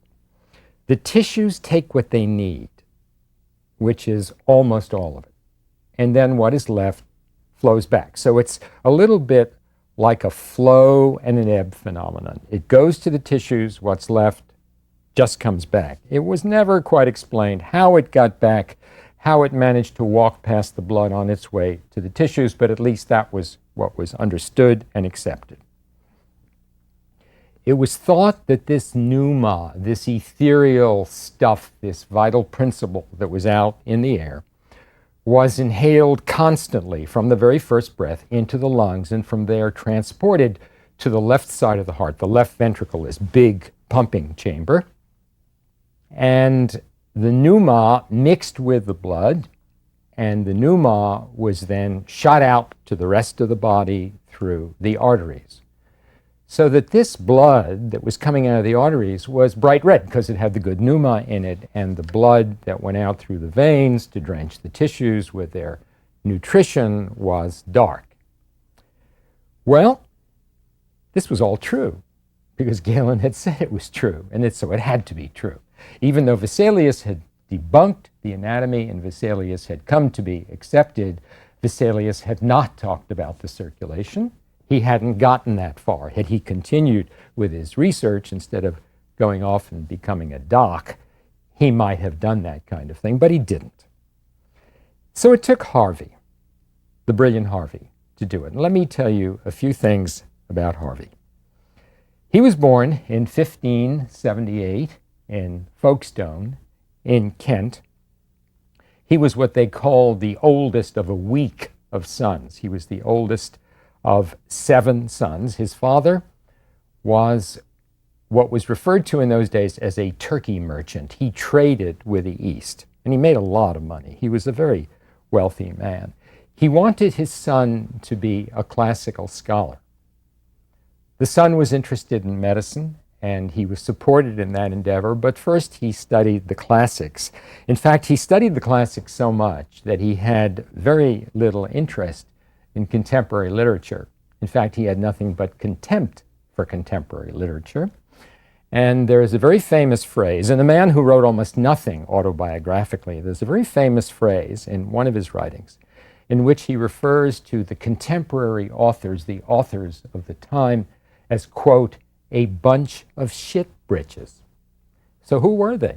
They were Ben Jonson, they were John Donne, they were John Milton, they were John Dryden, they were Edmund Spenser, they were Christopher Marlowe, and of course that fellow a few years older than him, maybe 30 years older than him, Will Shakespeare. Those were the shit britches of the 17th century to our boy. Our boy was really serious. He was enormously serious. He was not only serious, he was hyperkinetic about it. He was frenetic about it. He was a short little man. He had dark olive skin by other people's description. He had black eyes, raven hair, they called him. And he was always moving around, always moving around.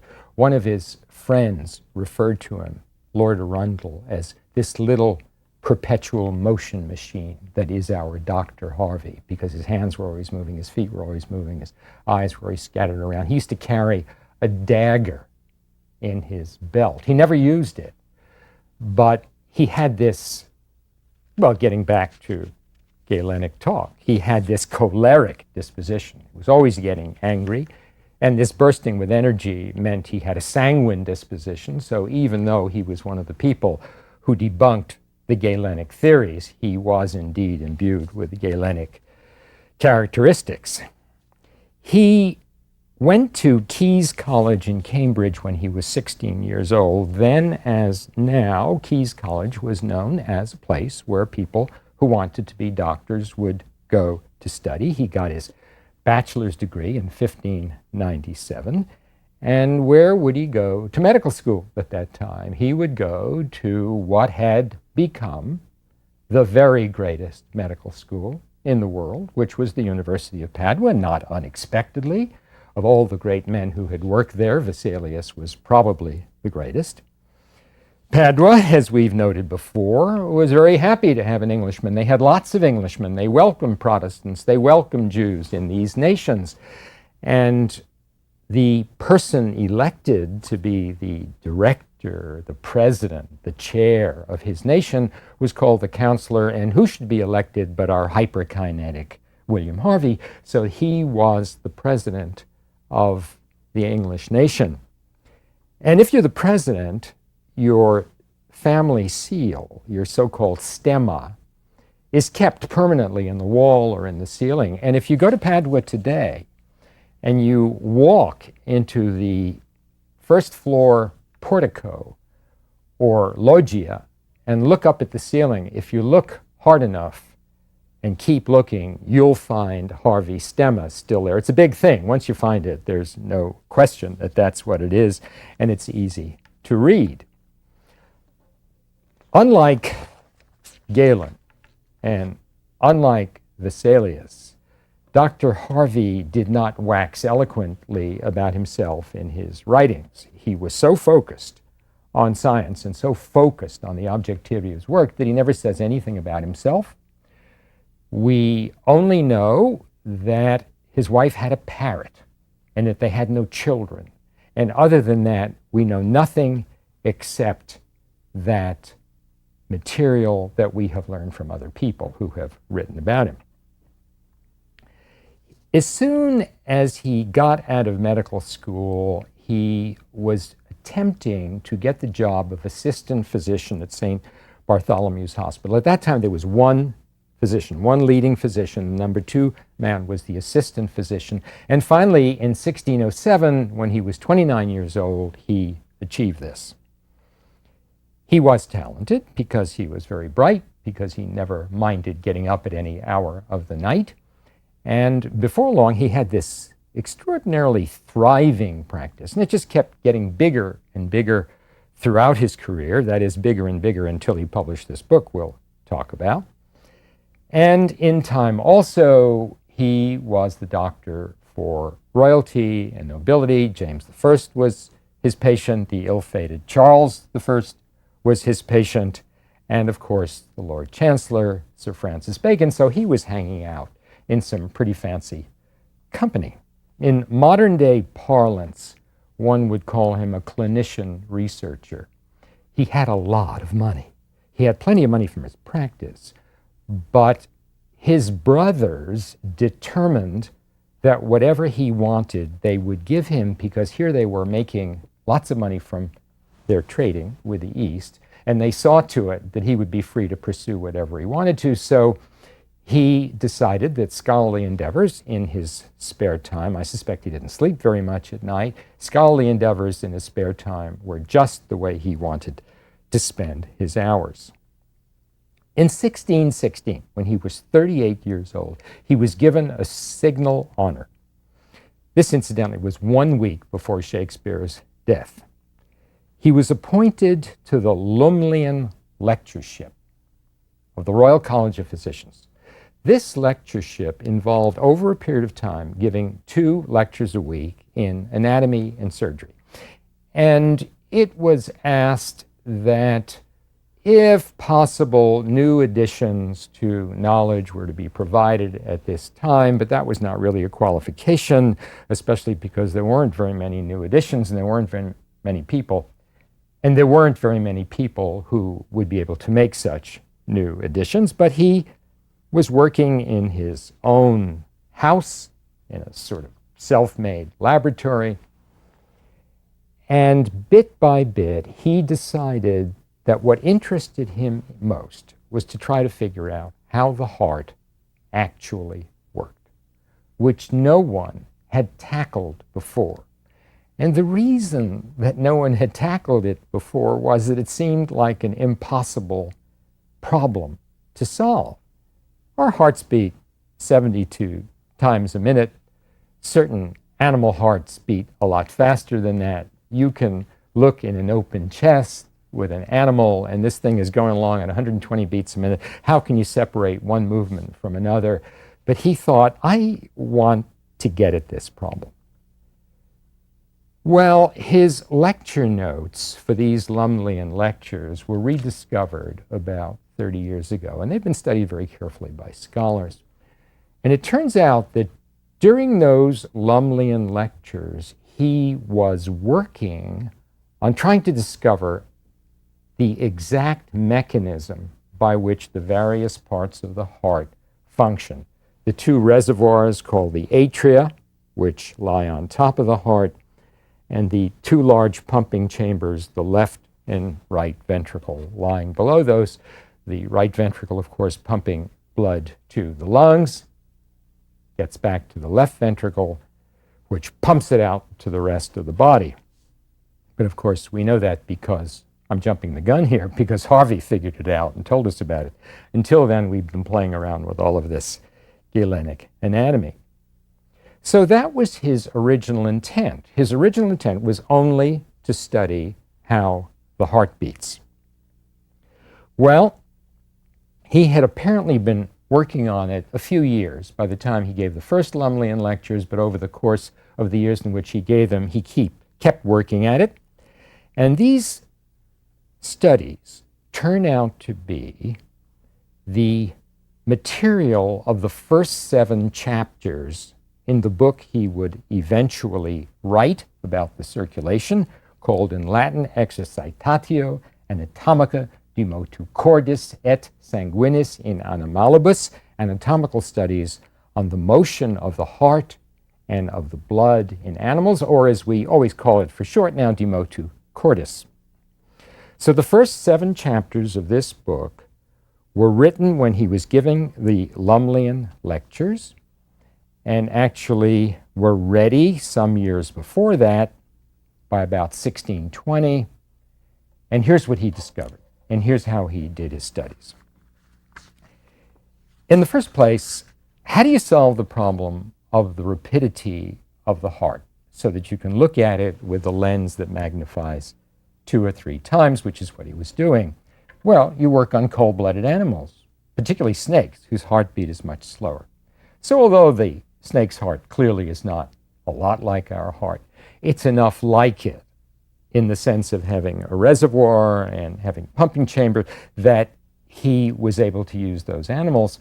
And he also did something that everybody who has worked in a laboratory on mammals knows about if he or she is studying the organs of the chest or doing physiology experiments with the chest, that as an animal dies, his heart slows down, at first imperceptibly, until finally it is going very slowly, but the beat is still normal in every way before it succumbs to this irregular motion that we call fibrillation, and it dies. So he was doing the work on the snakes, and he was also essentially opening the chests of animals and watching them die so that he would make observations of what was going on there.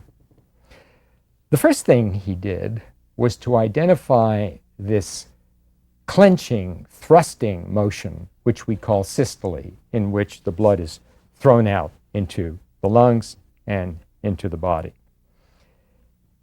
He was able to show by his observations after a while that what actually happens is the blood comes back through the great veins, the so-called vena cavae, cavernous veins, empties into the right atrium while it's coming back from the lungs via the pulmonary veins and empties into the left atrium.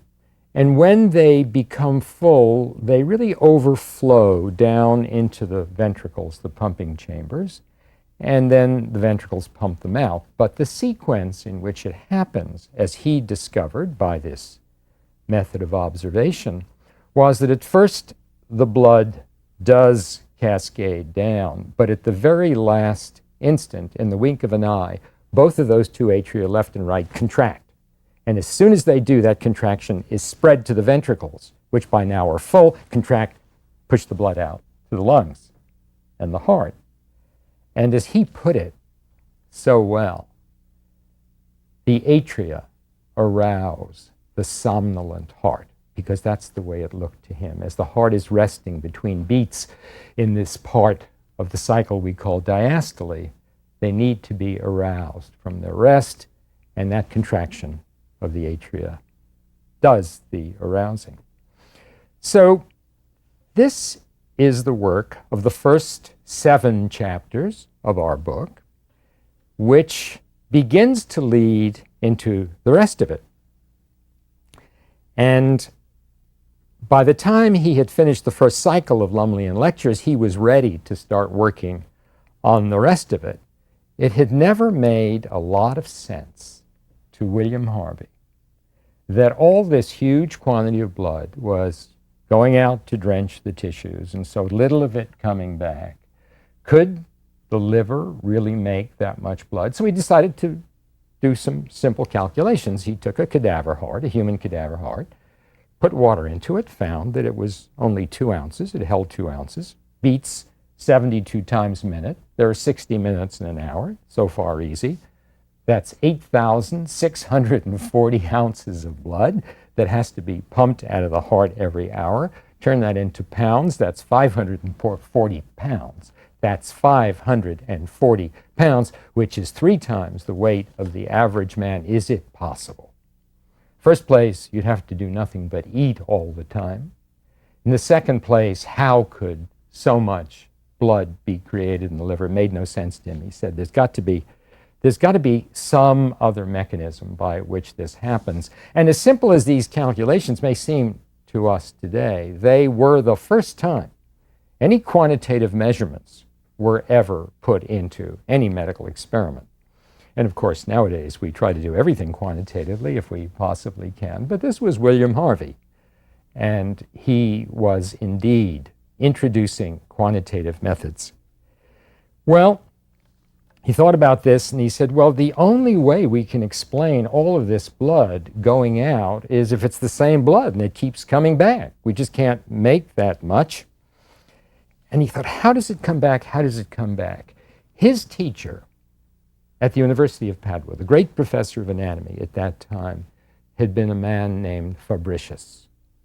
Fabricius had discovered the valves in the veins. He had discovered them by looking at superficial veins, and then, of course, he looked at some of the valves in other parts of the body.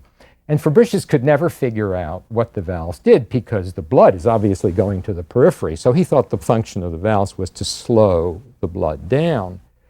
Well, all Harvey did was to roll up his sleeves, and he would compress the veins at various places. He would compress the veins at various places and could easily show the very simple fact that blood in the arms goes from the periphery to the center. And the purpose of the valves, and this can be demonstrated very easily too, is to keep the blood from regurgitating backwards, to make it keep going to the center where it's supposed to go. So the more he thought about this, the more it became obvious that there's no evidence at all that blood goes out through the veins to the body, there's very obvious evidence that blood is moving toward the body in the veins.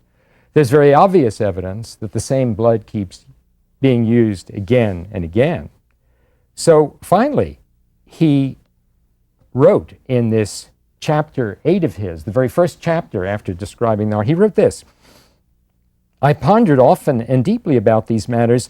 For a long time I turned over in my mind such questions as how much blood is transmitted, how short a time its passage takes, not deeming it possible for the digested food mass to furnish such an abundance of food unless it somehow got back to the veins from the arteries and returned to the ventricles. I began to think there had to be some sort of motion, as in a circle.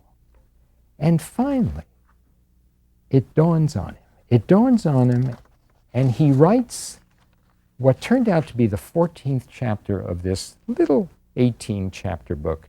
The whole chapter has about 5 sentences in it. So he's talking about all of these things, and he says finally, it must therefore be concluded that the blood in the animal body moves around in a circle continuously, and that the action or function of the heart is to accomplish this by pumping. This is the only reason for the motion and the beat of the heart." This was essentially the whole chapter. There are a few sentences before that. There it is. The purpose of the heart is not to pump out pneuma. The purpose of the heart is to pump out the blood. It's not going out through the veins. None of this makes any sense. And once it comes to you, he said, it's perfectly obvious. Everything we see about ourselves explains it. You know, before that, in order to explain why if you're wounded, the part gets red, there are all sorts of complicated theses about blood being able to be moved from the heart and the liver directly to an injury, all this sort of stuff. The notion of the circulation obviated all of that. There was always blood everywhere coming through the arteries. It was always moving. So the question becomes, Harvey knew that blood is being carried out through the arteries. He knew it's being carried back through the veins. He knew the heart is the mechanism by which it is continuously pumped. But how does it get from the very, very peripheral arteries into the very, very peripheral veins? And he did what scientists have done over and over and over since then through the centuries. He postulated something. He postulated that something would be discovered, a passageway between those peripheral arteries and the peripheral veins. He said it was through pores of some kind, but he couldn't prove it. Of course, remarkably, only 32 years later, Marcello Malpighi, an Italian microscopist, was able to demonstrate capillaries. So he had predicted, essentially, that this mechanism that brought the blood from way out the ends of the arteries to way out the ends of the veins would be capillaries. So, no more pneuma, no more innate heat, no more Galenic hocus pocus. We now know exactly how the blood circulates, and we now know about systole and diastole, and almost know all of the mechanics of the heart. There was a lot more to figure out, but it was on a much more complex level, and it would take hundreds of years to figure that out. But in the meantime, people knew how things were done and how nature had created the heart. Well, this little book, unlike the huge volume of Vesalius, is rather inconspicuous. It's about 72 pages, 5.5 by 7.5 inches, has these few chapters, relatively few chapters. It had little effect on medical practice. People were bleeding, purging, puking. They thought it worked. There was no reason to change anything. There was nothing practical you could do with the notion of the circulation of the blood. And at first, nobody wanted to believe him. One of the reasons was that he had used quantitative methods. The other was that he'd been lecturing to a very select audience equipped to understand it, the members of the Royal College of Physicians. And guess what happened? Predictably, this huge practice started to shrink, and it shrunk, and it shrunk. But he didn't care. He persisted. He could live. He had enough money. He was upset and angry, and in his usual choleric and sanguine way, he burst out against those who opposed him, but he kept doing research. And he got interested in another brand of research. He got interested in reproduction, in embryology. And with this little lens of his, 2, 3, 4 times magnification, he studied fertilized eggs. So, in 1651, after all these years of practice and studying fertilized eggs, well, he put out another book. The book was called On the Generation of Animals, De Generatione Animalium, and it was about embryology. It wasn't much of a book, but the point is that it was still based, or once again based, on all of the principles that he had used in coming to an understanding of the circulation, namely inductive reasoning. You make these little observations, you have finally a hypothesis, you test the hypothesis by doing experiments, and then you come up with a theory. If the experiments prove you to be right, that's the scientific method. It goes from the smaller to the larger. He was the first physician to use the scientific method. He was also the first physician, as I said earlier, to apply the principles of inductive reasoning, again, uninfluenced by his patient, Sir Francis Bacon. Vesalius and Harvey, between the two of them, converted the age of the ear, where people listened to authority and learned only from authority, to what I always think of as the age of seeing, the age of the eye, the age in which one had to see for oneself and prove to others that things were as you said they were. Galen had actually done this a long, long time before, some 1,500 years earlier, but his experimental studies had been forgotten. It was his fuzzy theoretics that continued to live. In that book on the generation of animals, Harvey said a few things about his credo of experimentation, of inductive reasoning, although he didn't use the term inductive reasoning. And in the book, he writes one of the most beautiful descriptions, perhaps the most beautiful description of inductive reasoning that I have ever heard, and I'd like to read it to you as a conclusion to this lecture. Nature herself must be our advisor, writes William Harvey at the age of 73.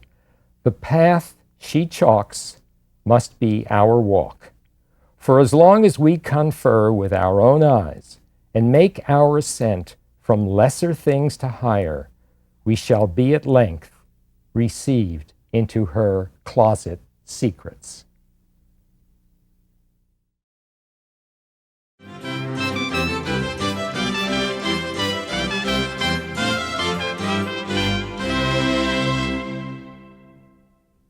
I'd like to start the story of Giovanni Battista Morgagni with a clinical case report. Clinical case report goes back to 1705. It's about a man of 72 years of age who gives the following history. He had begun about 2 weeks prior to his admission to the hospital to have a little bit of pain around his navel. This lasted a day or so. It was accompanied by some nausea, a little bit of vomiting on the third day. And then finally he began to notice that the pain had migrated down to the right lower quadrant of his abdomen. And it got worse and worse over the course of a couple of days. And about the 5th day of the time that he was having these symptoms, they rapidly began to get worse, and he noticed that he was feverish, and not only was he feverish, people were telling him that his face was red. A day or two after that, although he was still working, how he was doing it, we're not quite sure. He was a laborer in the town of Forli, which is near Bologna. People would say to him, you know, you're limping, you're favoring your right leg, as though there is something hurting in your leg. So he'd be walking along, almost dragging that leg. And then one day, about 2 days after that, he just took to his bed. He couldn't do any more. So we're now into about the 12th day of the disease, and that night he had a convulsion. It was actually a fever convulsion. He stopped making urine, which terrified the members of his family, and he went into a coma about day number 13. By day number 15, it was obvious that he was going to die. His face looked shrunken. He was pallid. He was mumbling incoherently in the midst of his coma. And then finally, after 2.5 weeks of this illness, he died. His body was taken to the hospital. He had not been admitted to the hospital while he was sick.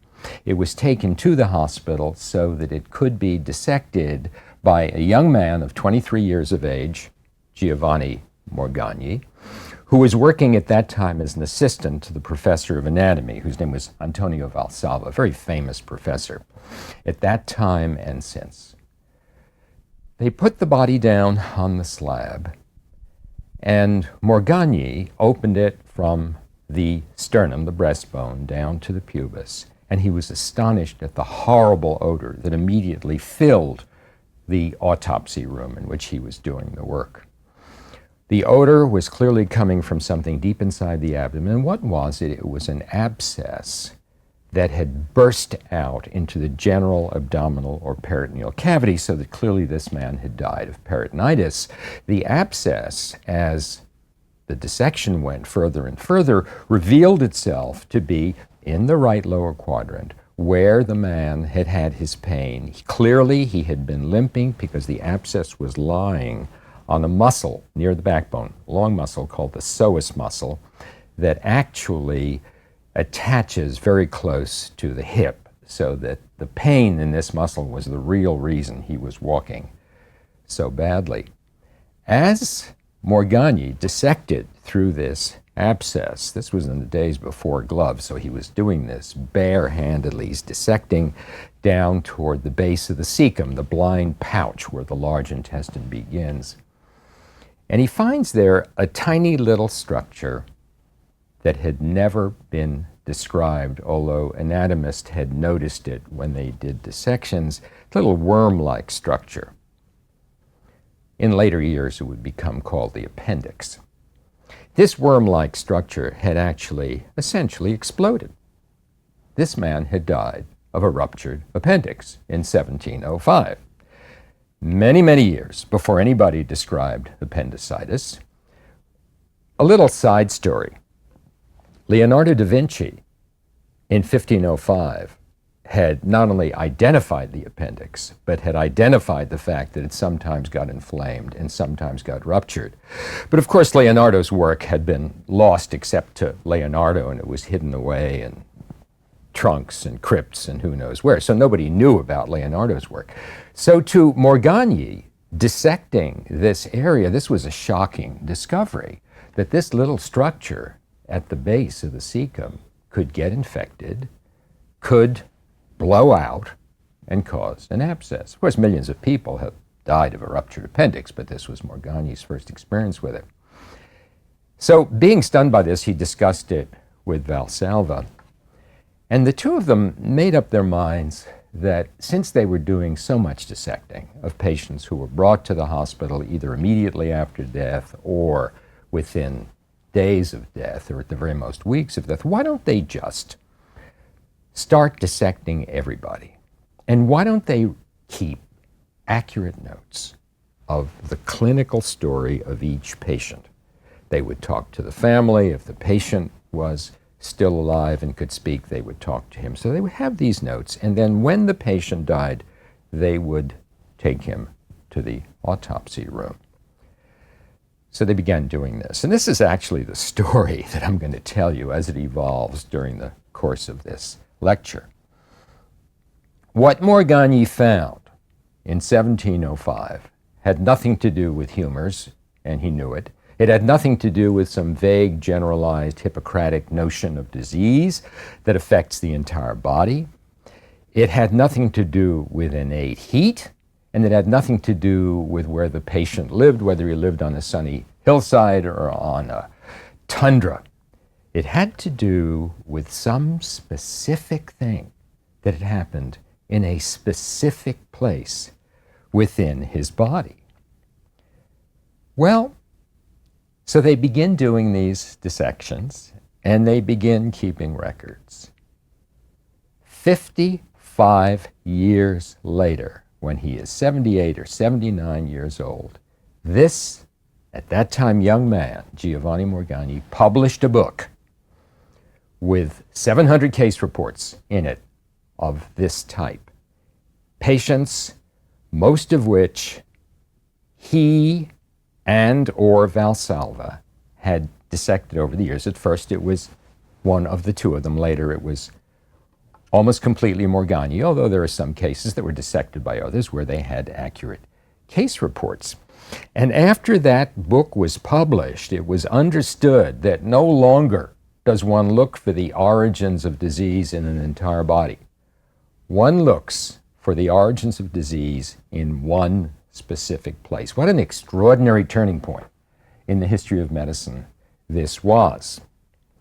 It came to be called, this notion of looking in one place, the anatomic concept of disease. Disease understanding had to be based on anatomy. No vaguenesses anymore. You had to know anatomy like Vesalius had described anatomy 200 years before, or you couldn't make any diagnosis.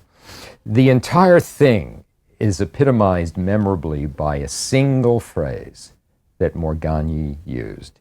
He said, symptoms, the complaints that people come to you with are, quote, the cries of the suffering organs. So from then on in, diagnosis became an important thing for doctors. You had to listen to those cries.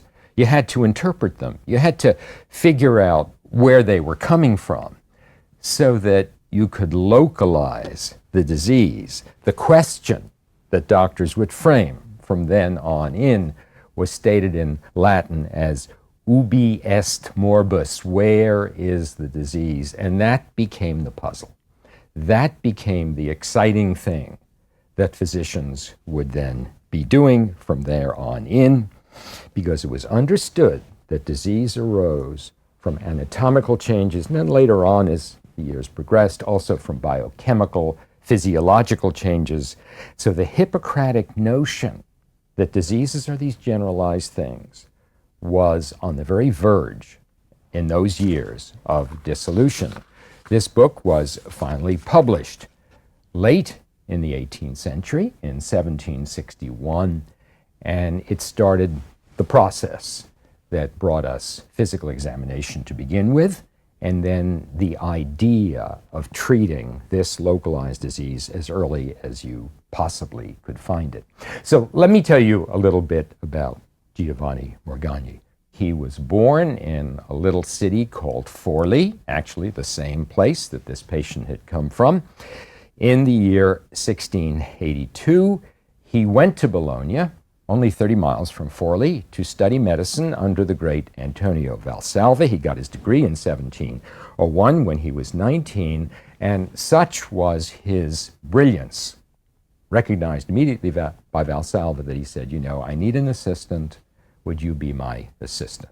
And what a great opportunity it was for a young man, because here was Valsalva, the great anatomist. He was dissecting some of these corpses, and of course it was during that early time that they dissected the corpse of the old man who died of his ruptured appendix. So he worked with him, Morgagni worked with Valsalva for about 6 years, absorbing everything the older man could teach him.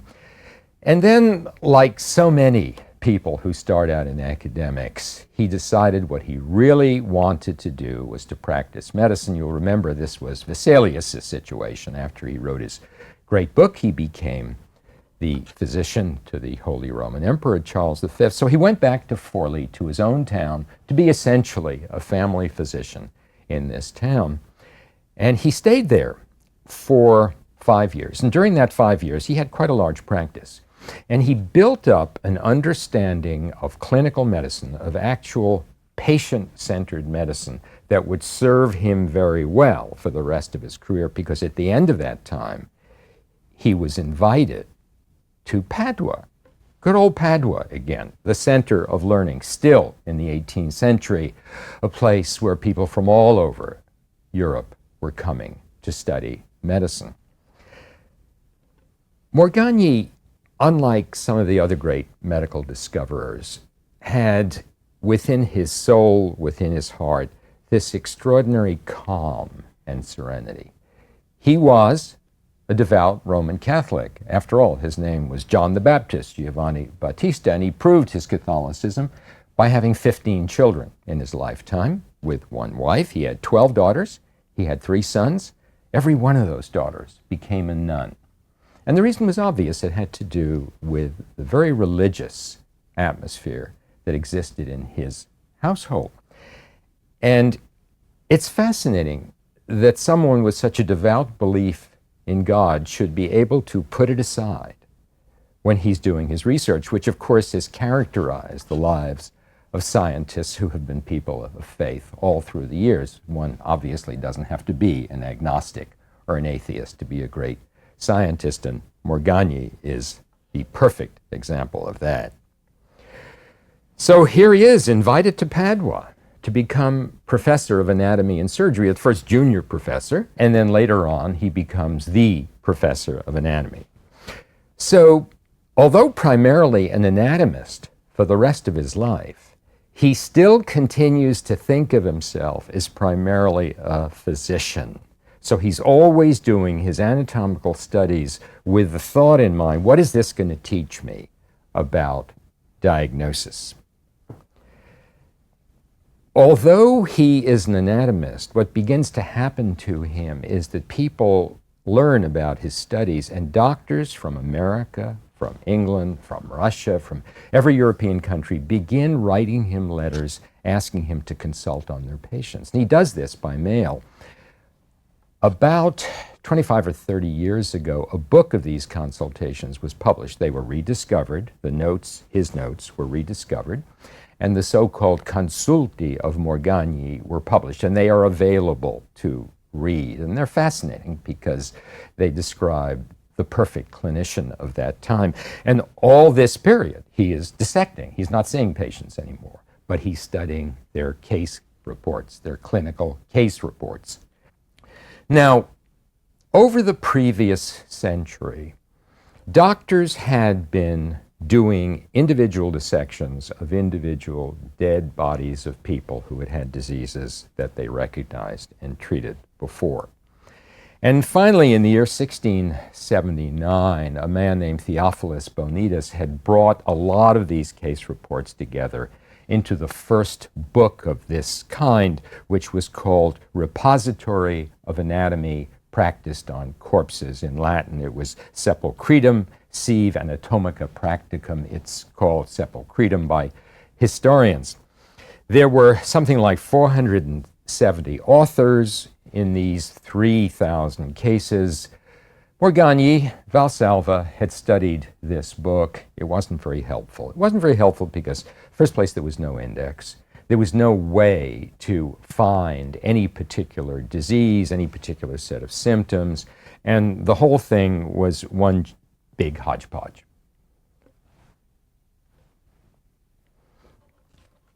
So early on, Morgagni decided that when he put his book together, he would not only have accurate symptoms, accurate case histories, accurate autopsies, but he would provide an index so that people could look at these cases and find cases that interested them. So he works on this for 55 years.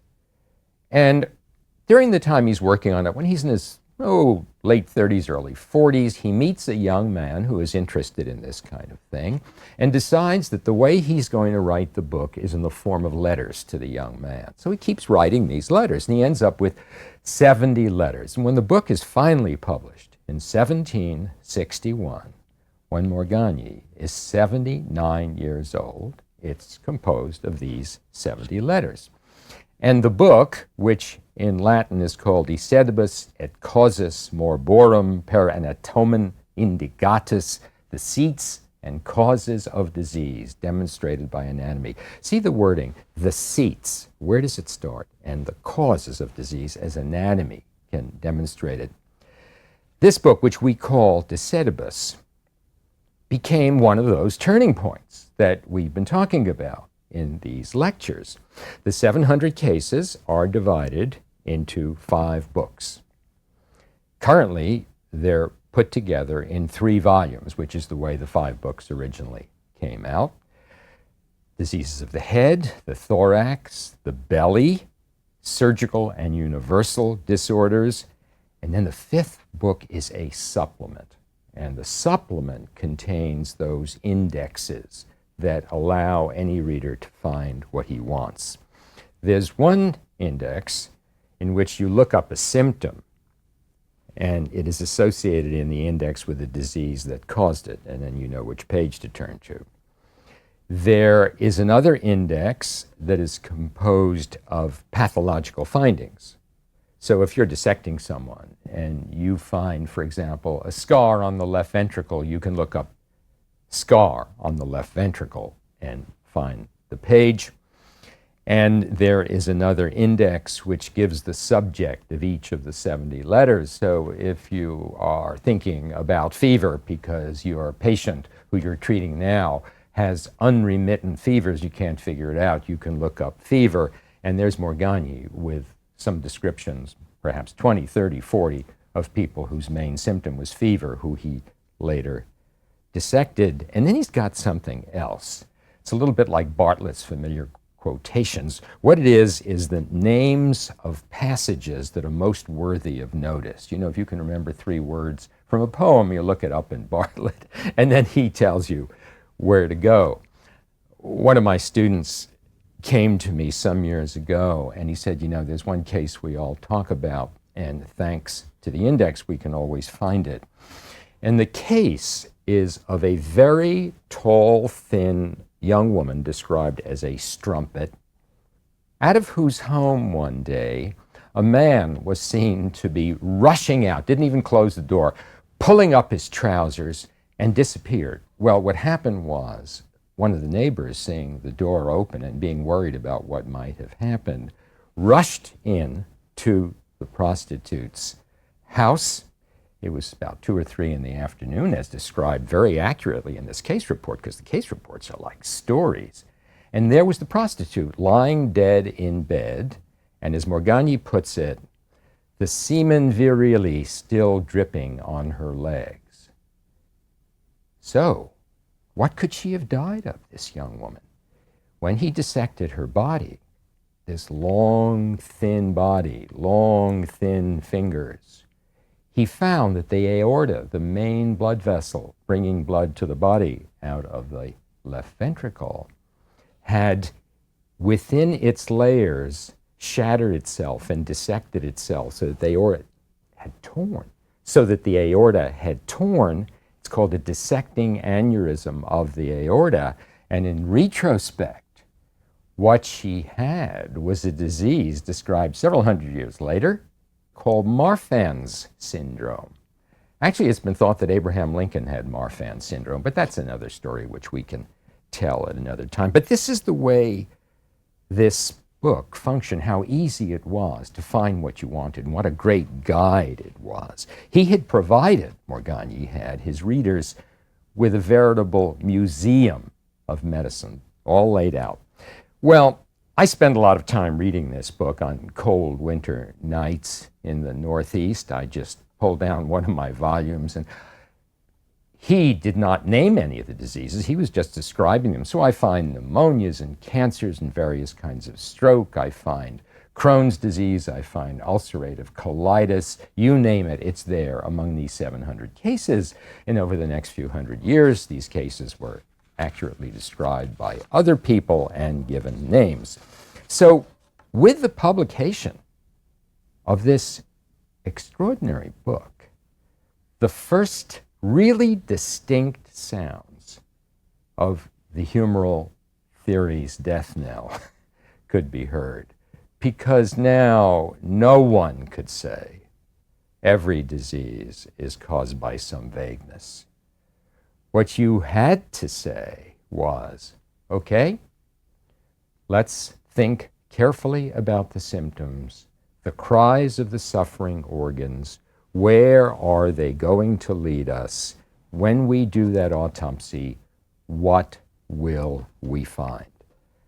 So Morgagni has been called, and will always be called, the father of this particular discipline, pathological anatomy, sick anatomy. You had to find sick anatomy. And he becomes something else. He becomes, as we review the history of clinical medicine, he becomes the father of the physical examination. Because you stop to think of what he did. Essentially, he's taking a history and he's doing the physical examination after death. The trick, which clinicians realized soon after that book came out in 1761, was to try to figure out what one would find at autopsy, but before the autopsy, when the patient first came to you. And that is the essence of taking a history and doing a physical examination. That's the great game we all play as clinicians. The trick is to find where those cries are leading you. And to this day, if you go to any teaching hospital once a week, they have what they call the CPC, the clinical pathological correlation, where some intern or resident gets up and he gives a history and he describes the physical findings, and then everybody in the audience has to tell what are they going to find at autopsy, or at operation if the patient is still alive, or at biopsy. But this, and we'll call it a game because it's a great game and it's lots of fun. It was started by Morgagni with this book, with De Sedibus. Now, remember, the book is published in 1761. We're sitting right in the middle of the Age of Enlightenment, that great Age of Enlightenment where people question everything, where nobody wanted to believe any given that had been handed down to them. This is what the so-called philosophes, the leaders of this movement, were doing. And one of the givens was that grand theories of disease, like the Hippocratics had given us, must now be discarded. That notion that everything is part of some master plan of the universe that is organized by the deity, by the demiurge, by the great craftsman, the old Galenic notion, that must be discarded. The grand theory had to be, according to most people before this time, part of the thesis of predeterminism, that there was no human control over it. Things went the way they went because this demiurge had decided this is how it would be. From that moment on, from the publication of De Sedibus on, medical scientists, and of course all scientists, began to realize that now aims must be more modest. You don't make a general theory and then make every one of your observations fit into the general theory. The notion that Sir Francis Bacon had started, that William Harvey had worked with, which was inductive reasoning, that notion became the hallmark of everything that medical scientists did. They just started making little observations.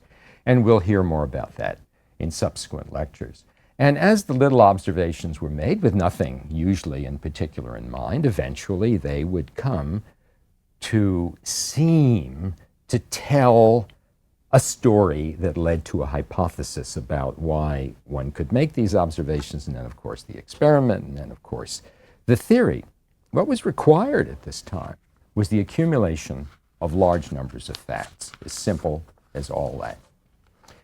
Well, unlike some of the other books we've heard about in the previous lectures, De Sedibus was immediately wanted by everybody who could get his hands on it. It was translated into language after language within a few years. A second edition was needed, a third edition was needed, and as I say, there were multiple translations from the original Latin. So, what a difference in atmosphere. What a change in point of view. What a complete reorientation of the way doctors have to think about disease. Now, In those days, of course, there were these huge lag phases. When I say everybody wanted it, I'm talking about every professor wanted it. Everybody who was a doctor because he graduated from a university wanted it. But of course, the vast majority of doctors had not graduated from a university in those days. They had learned what they learned by the apprenticeship system. They had apprenticed themselves to a local physician who had probably learned his art the same way.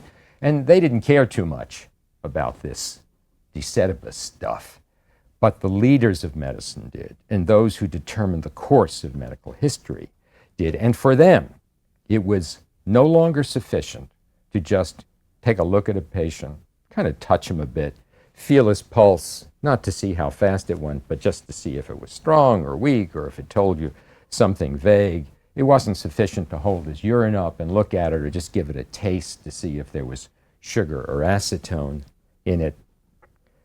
Physicians began to make as their goal to predict the autopsy findings. That was what it was all about. And as I say, this is how the modern physical examination developed, which we'll hear about in the next lecture.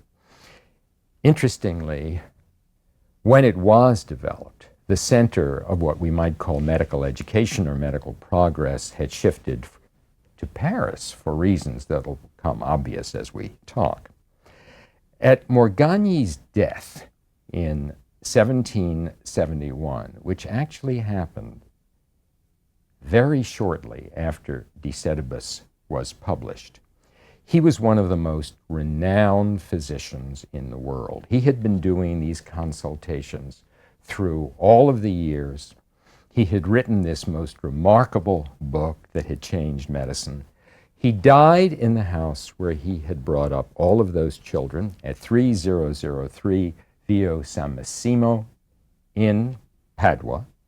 A plaque in his honor is on the wall of that house. And if anyone who is listening to me finds himself in Padua after he has gone to the university and found Harvey's stemma up there in the ceiling of the portico or loggia, it's worth asking a taxi driver to take you to that address to look at that plaque. But that plaque obviously is not his greatest memorial. His greatest memorial is his book, which was one of the most significant turning points in the long history of medicine.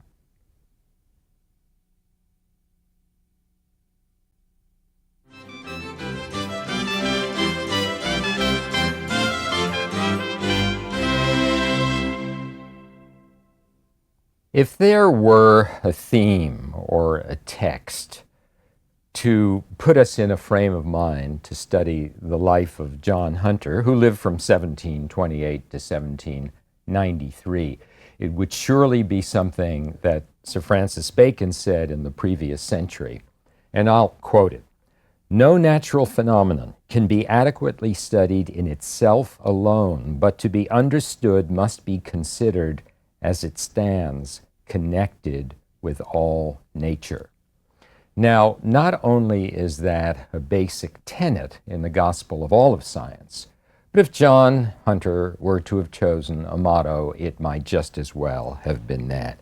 He took all of nature and all of life to be the domain of his investigations from earliest childhood. He was filled with a sense of wonder.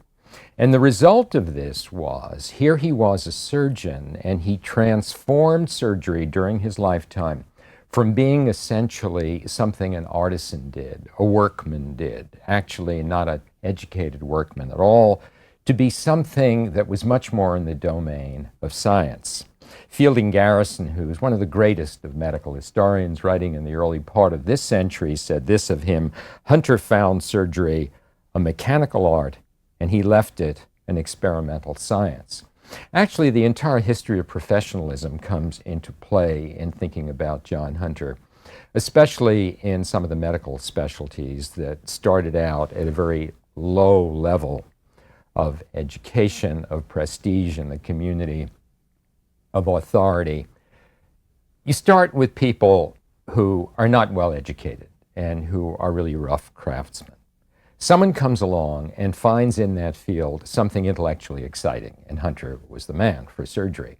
That in itself attracts a higher intellectual quality person into the field, and then he, or later she, discovers new things. So the spiral continues. It becomes more and more attractive to people of greater intellects, and a century passes and the field is unrecognizable because a totally different type of person is going into it. And that's just what John Hunter started with surgery, this ascending spiral of professionalism.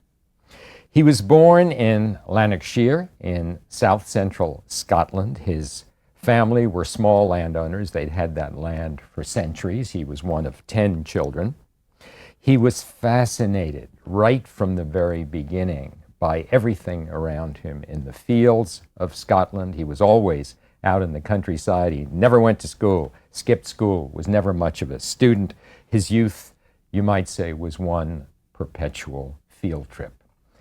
He was a man who liked to write about himself.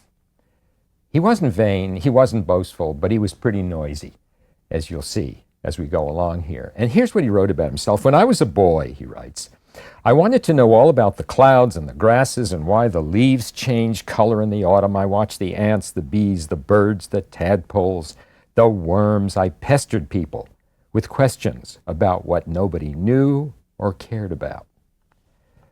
This man was about 5 feet 2 inches tall, but he was built like a fire hydrant. He couldn't have cared less about clothes or about whether his hair was combed or not. He was gruff, he was direct, he was brutally honest with everybody.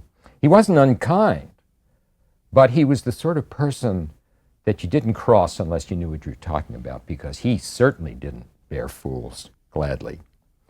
His older brother, William, on the other hand, was courtly and debonair. William had gone to London, become a surgeon, actually one of the early gynecologists and male obstetricians.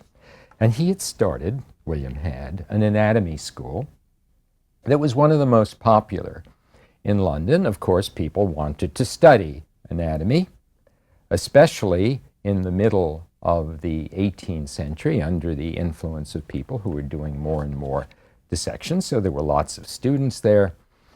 And John was at odds with himself. He had no profession, didn't know what to do. So William invited him to London to come and work in the anatomy school. And lo and behold, William discovers that his younger brother has great technical skill at dissecting. And before long, he's got the anatomy school for himself. William is off taking care of his patients, and John is doing most of the teaching.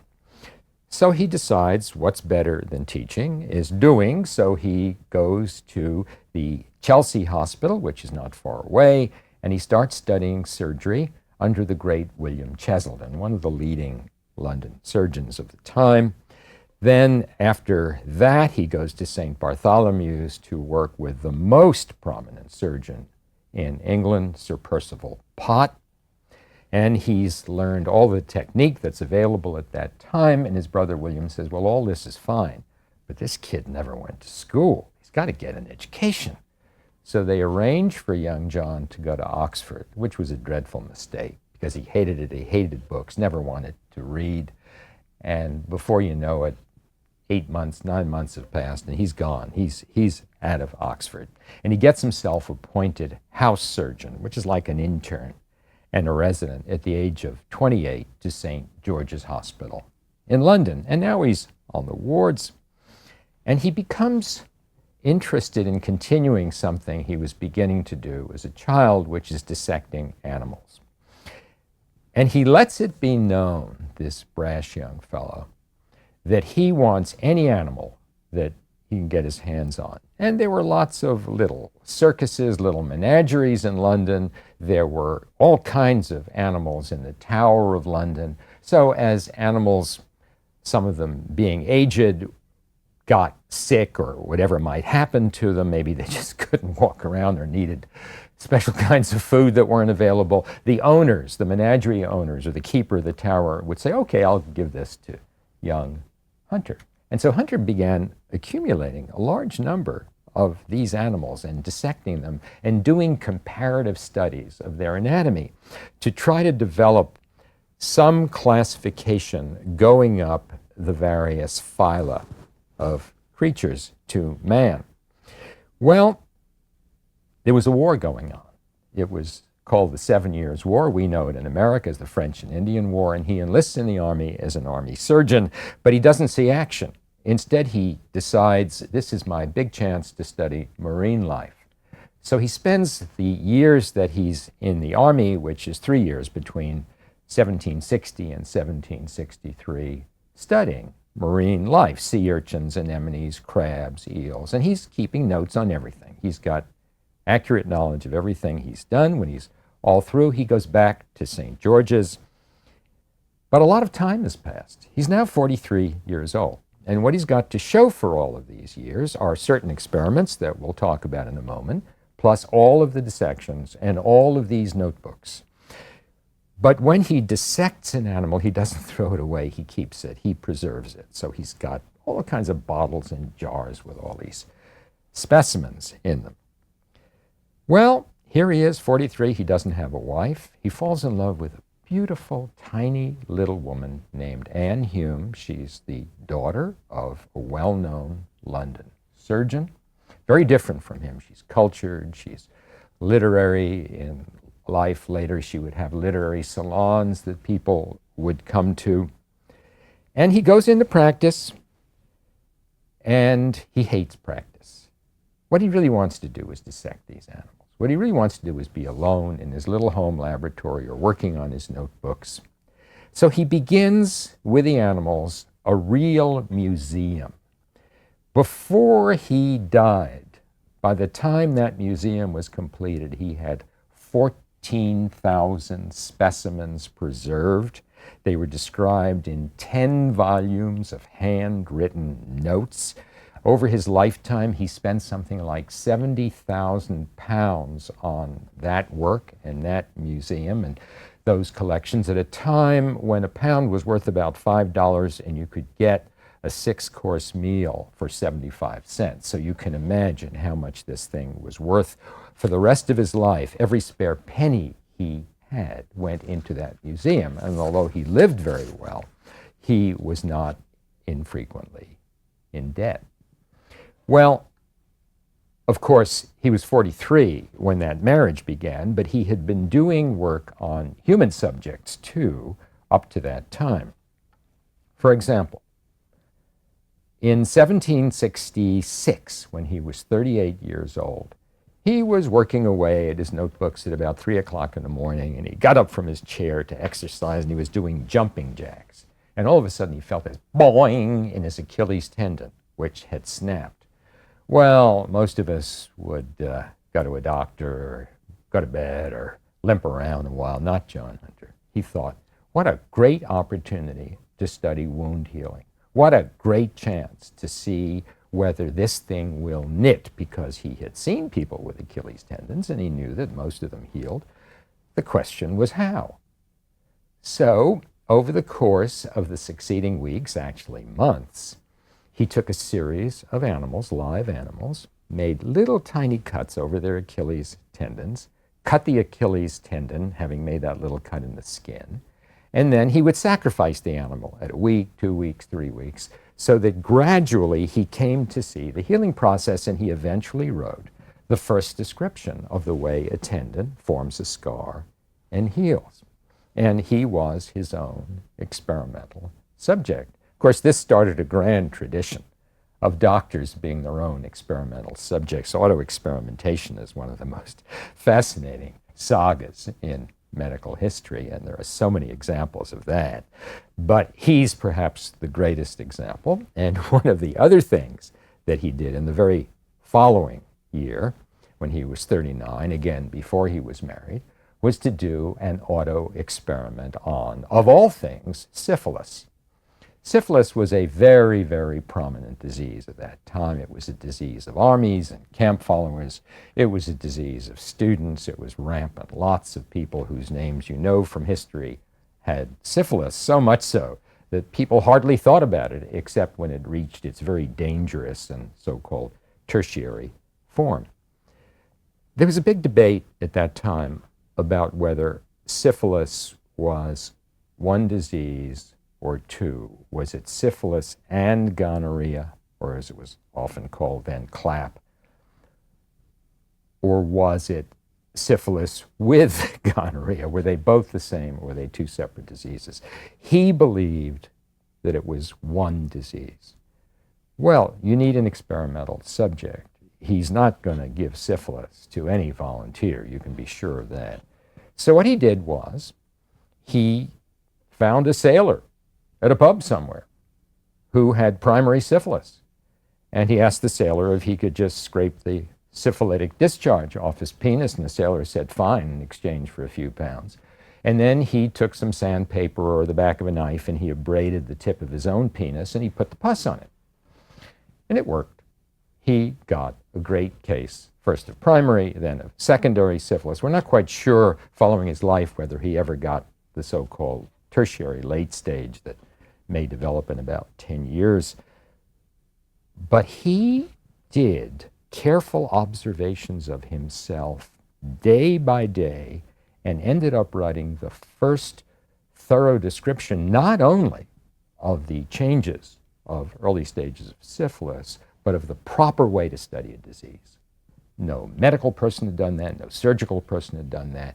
And if you read his notes, you see how this thing developed and how a physician should do a true experimental case report of this kind. Now, this was a prelude to his career-long study of inflammation. Inflammation was another one of the big problems of the time. One would be injured, for example, or have something as simple as a mosquito bite.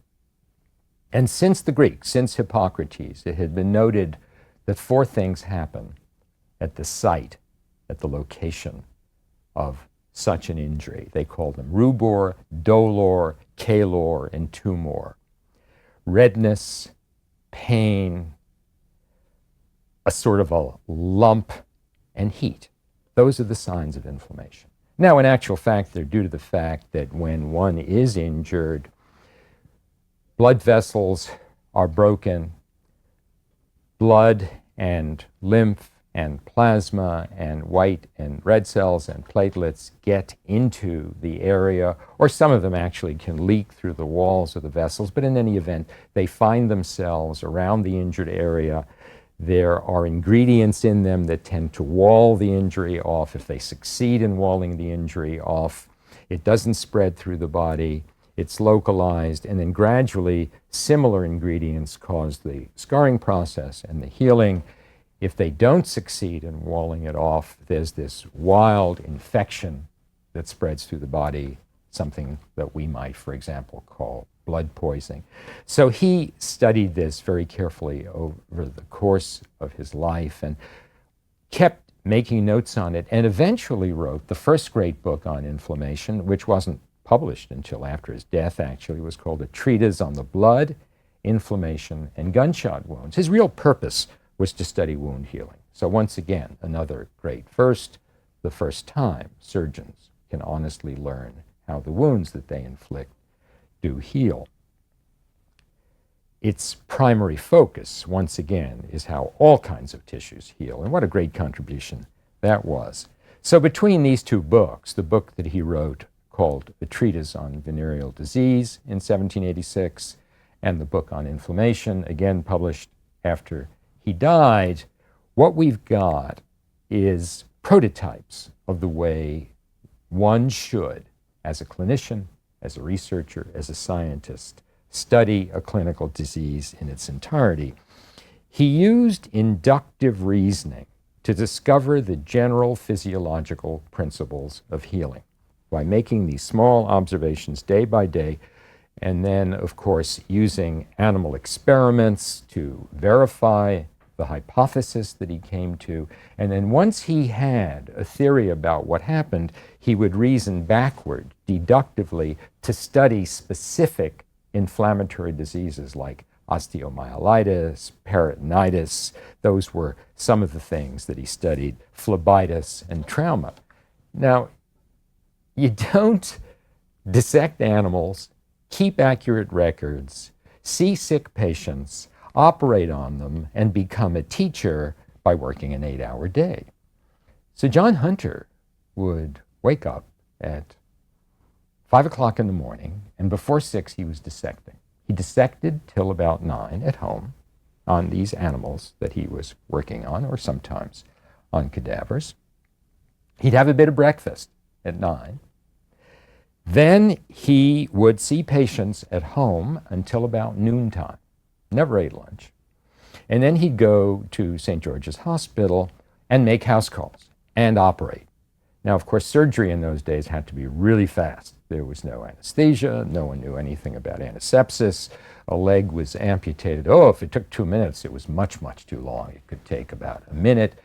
And there were not a lot of operations because the mortality was very high. Nobody wanted to be operated on. The operations were primarily amputations, breast removals, drainages of abscesses, things of this nature. So they were fast. There were not a lot. So during this period of time between noon and, let's say, 4 p.m., he was seeing the patients, doing the operations, comes home at 4. He has the main meal of the day at 4. Let's say he's through about 5. Probably through at 4:15, but let's give him that hour. He would take a nap and then go to work on his notebooks and on the classification of his animals and preparing the many lectures that he was forced to give because students in London and other physicians and surgeons in London came to realize that this man knew more than anybody. So he had to lecture constantly at St. George's Hospital. So he's doing his lecture notes. He does this till about midnight or 1 in the morning, and he gets up again at 5 and starts the same thing all over again. So what were some of the experiments that he did and recorded that taught us something new? Well, in the first place, one of the major surgical problems of the day was something called aneurysm. A blood vessel, whether it's the aorta, the femoral artery in the leg, the popliteal artery behind the knee, which was a very common one for aneurysm, whether it's one of these or some other vessel in the body, it becomes weak at a particular point. Not infrequently because of injury at that time. Horseback riding was a very common reason for aneurysm, and that was why there was so many of these popliteal aneurysms behind the knee, the constant banging and banging. How do you treat an aneurysm? It gets weak, this place in the vessel. It balloons out so that it's a rounded structure. The wall is so weak that the danger is that it will burst and the patient will hemorrhage to death. He got it into his head that the best way to treat these is to tie them off, put a piece of silk or string or whatever it was around them and tie them off to keep them from rupturing. But of course, if you do that, you deprive what is beyond that vessel from its blood supply. It had been his observation in dissecting the bodies of people who had died of aneurysm and had had the vessels tied off, the few that there were, that the body had a tendency to develop what were called collateral vessels, the area above the tie. Little vessels would spring out from it and gradually make their way around the obstruction and come out the other side. You know, if the interstate is blocked, you go around side roads, and this was essentially what he was discovering. But he wanted to know whether this really happened in every case and what the mechanism was. So there was the King's Park in Richmond Park, and he had some of his associates capture a stag, a young stag, in whose horn you could feel the pulsations. He tied off the vessel that led into the horn, the antler, and the pulsation stopped. And he, of course, followed the course of this animal. First, the antler got cold, then it stopped growing and it started to shrivel a little bit. And then lo and behold, after some period of time, it got a little warmer and started to grow again. And then he took the antler off and he was able to demonstrate the collateral vessels. And his way of demonstrating it was to inject these vessels with some waxy, colored waxy material so that he could then preserve the specimens. a man came to him who had what's called hypospadias, a deformity of the penis, which makes it very difficult to ejaculate in a normal way, and he wanted to have children. So Hunter said, well, why don't we just take your semen, he was making normal semen, and put it into your wife's cervix. The first recorded case of artificial insemination that we know about, and it worked. He did some things on transplantation. He was able to transplant the spur of a rooster's foot up into the rooster's comb. He was able to transplant rooster testicles into the abdominal cavity of several animals. And how he did the following, no one ever knows, but this specimen was preserved with his materials. Later, the whole kit and caboodle went to the Royal College of Surgeons. He transplanted a human tooth into a rooster's comb. It did succeed.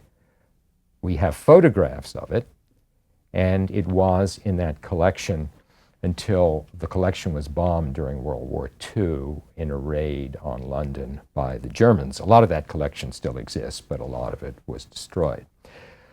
When you go to the dentist and he uses words like bicuspid, molar, whatever it may be, incisor, those words were invented by John Hunter because he studied the jaws, was fascinated by that.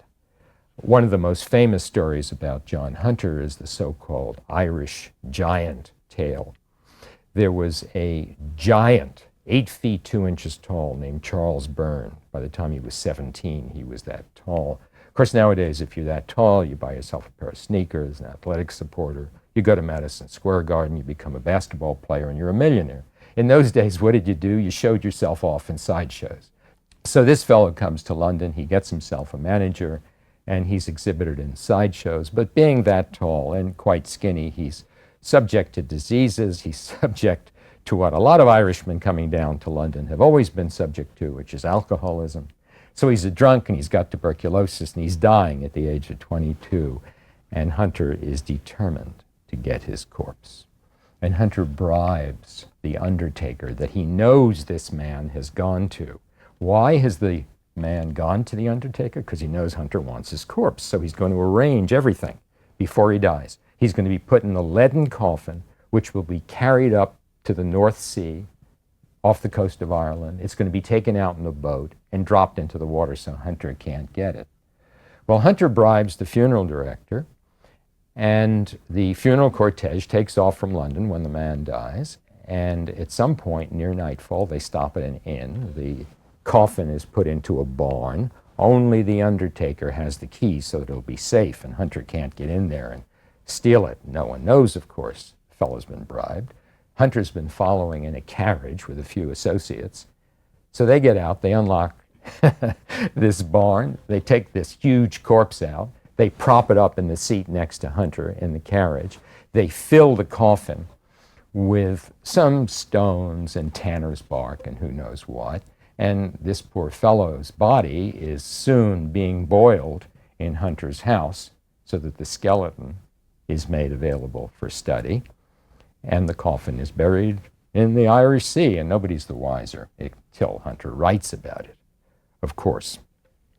So this is what he was doing, and all this time his practice was growing, and as I say, he hated practice, but he did it to support his habit.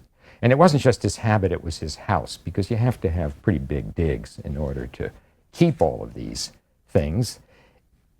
In 1776, the year of our country's birth, he was named Surgeon Extraordinary to the King. And in 1788, when Percival Pott had died, he was acknowledged as the greatest surgeon in London. And finally, at the age of 55, and he's been married 7 years, and he has a few children, he buys himself the ultimate house. He had had a house in Earl's Court with this museum, but now he designs his own house in Leicester Square, where his neighbor across the square, incidentally, is Sir Joshua Reynolds. And how does he design this house? He wants a museum. So he has a 52 by 28-foot museum with a huge glass skylight to keep these thousands and thousands of specimens.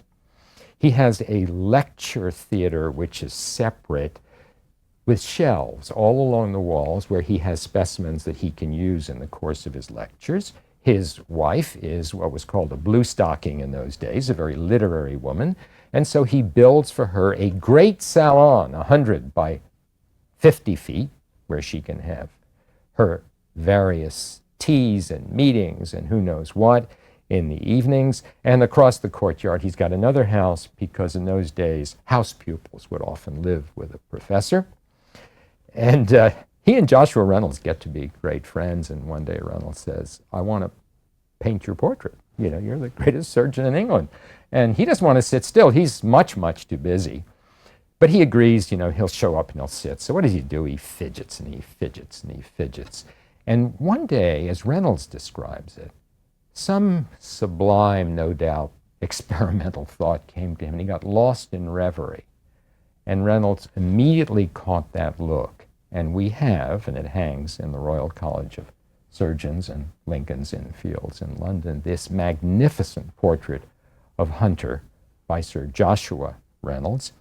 In the background, he's got a table that he's sitting near, and in the background, you see the legs of the Irish giant skeleton hanging down. On the table is a graded series of comparative anatomy plates from one of his notebooks, and you see a preparation of the lung right nearby, and its vessels are injected. It is the perfect portrait of this great man.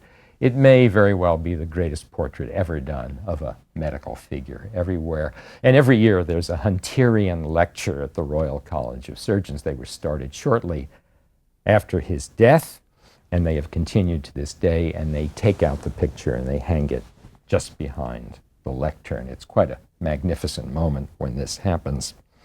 Well, in 1785, when he was about 57, he began to experience episodes of chest pain on exertion. Originally, historians had thought it was syphilitic disease of the aortic valve, but it really wasn't. It was classical coronary artery disease. He was having angina.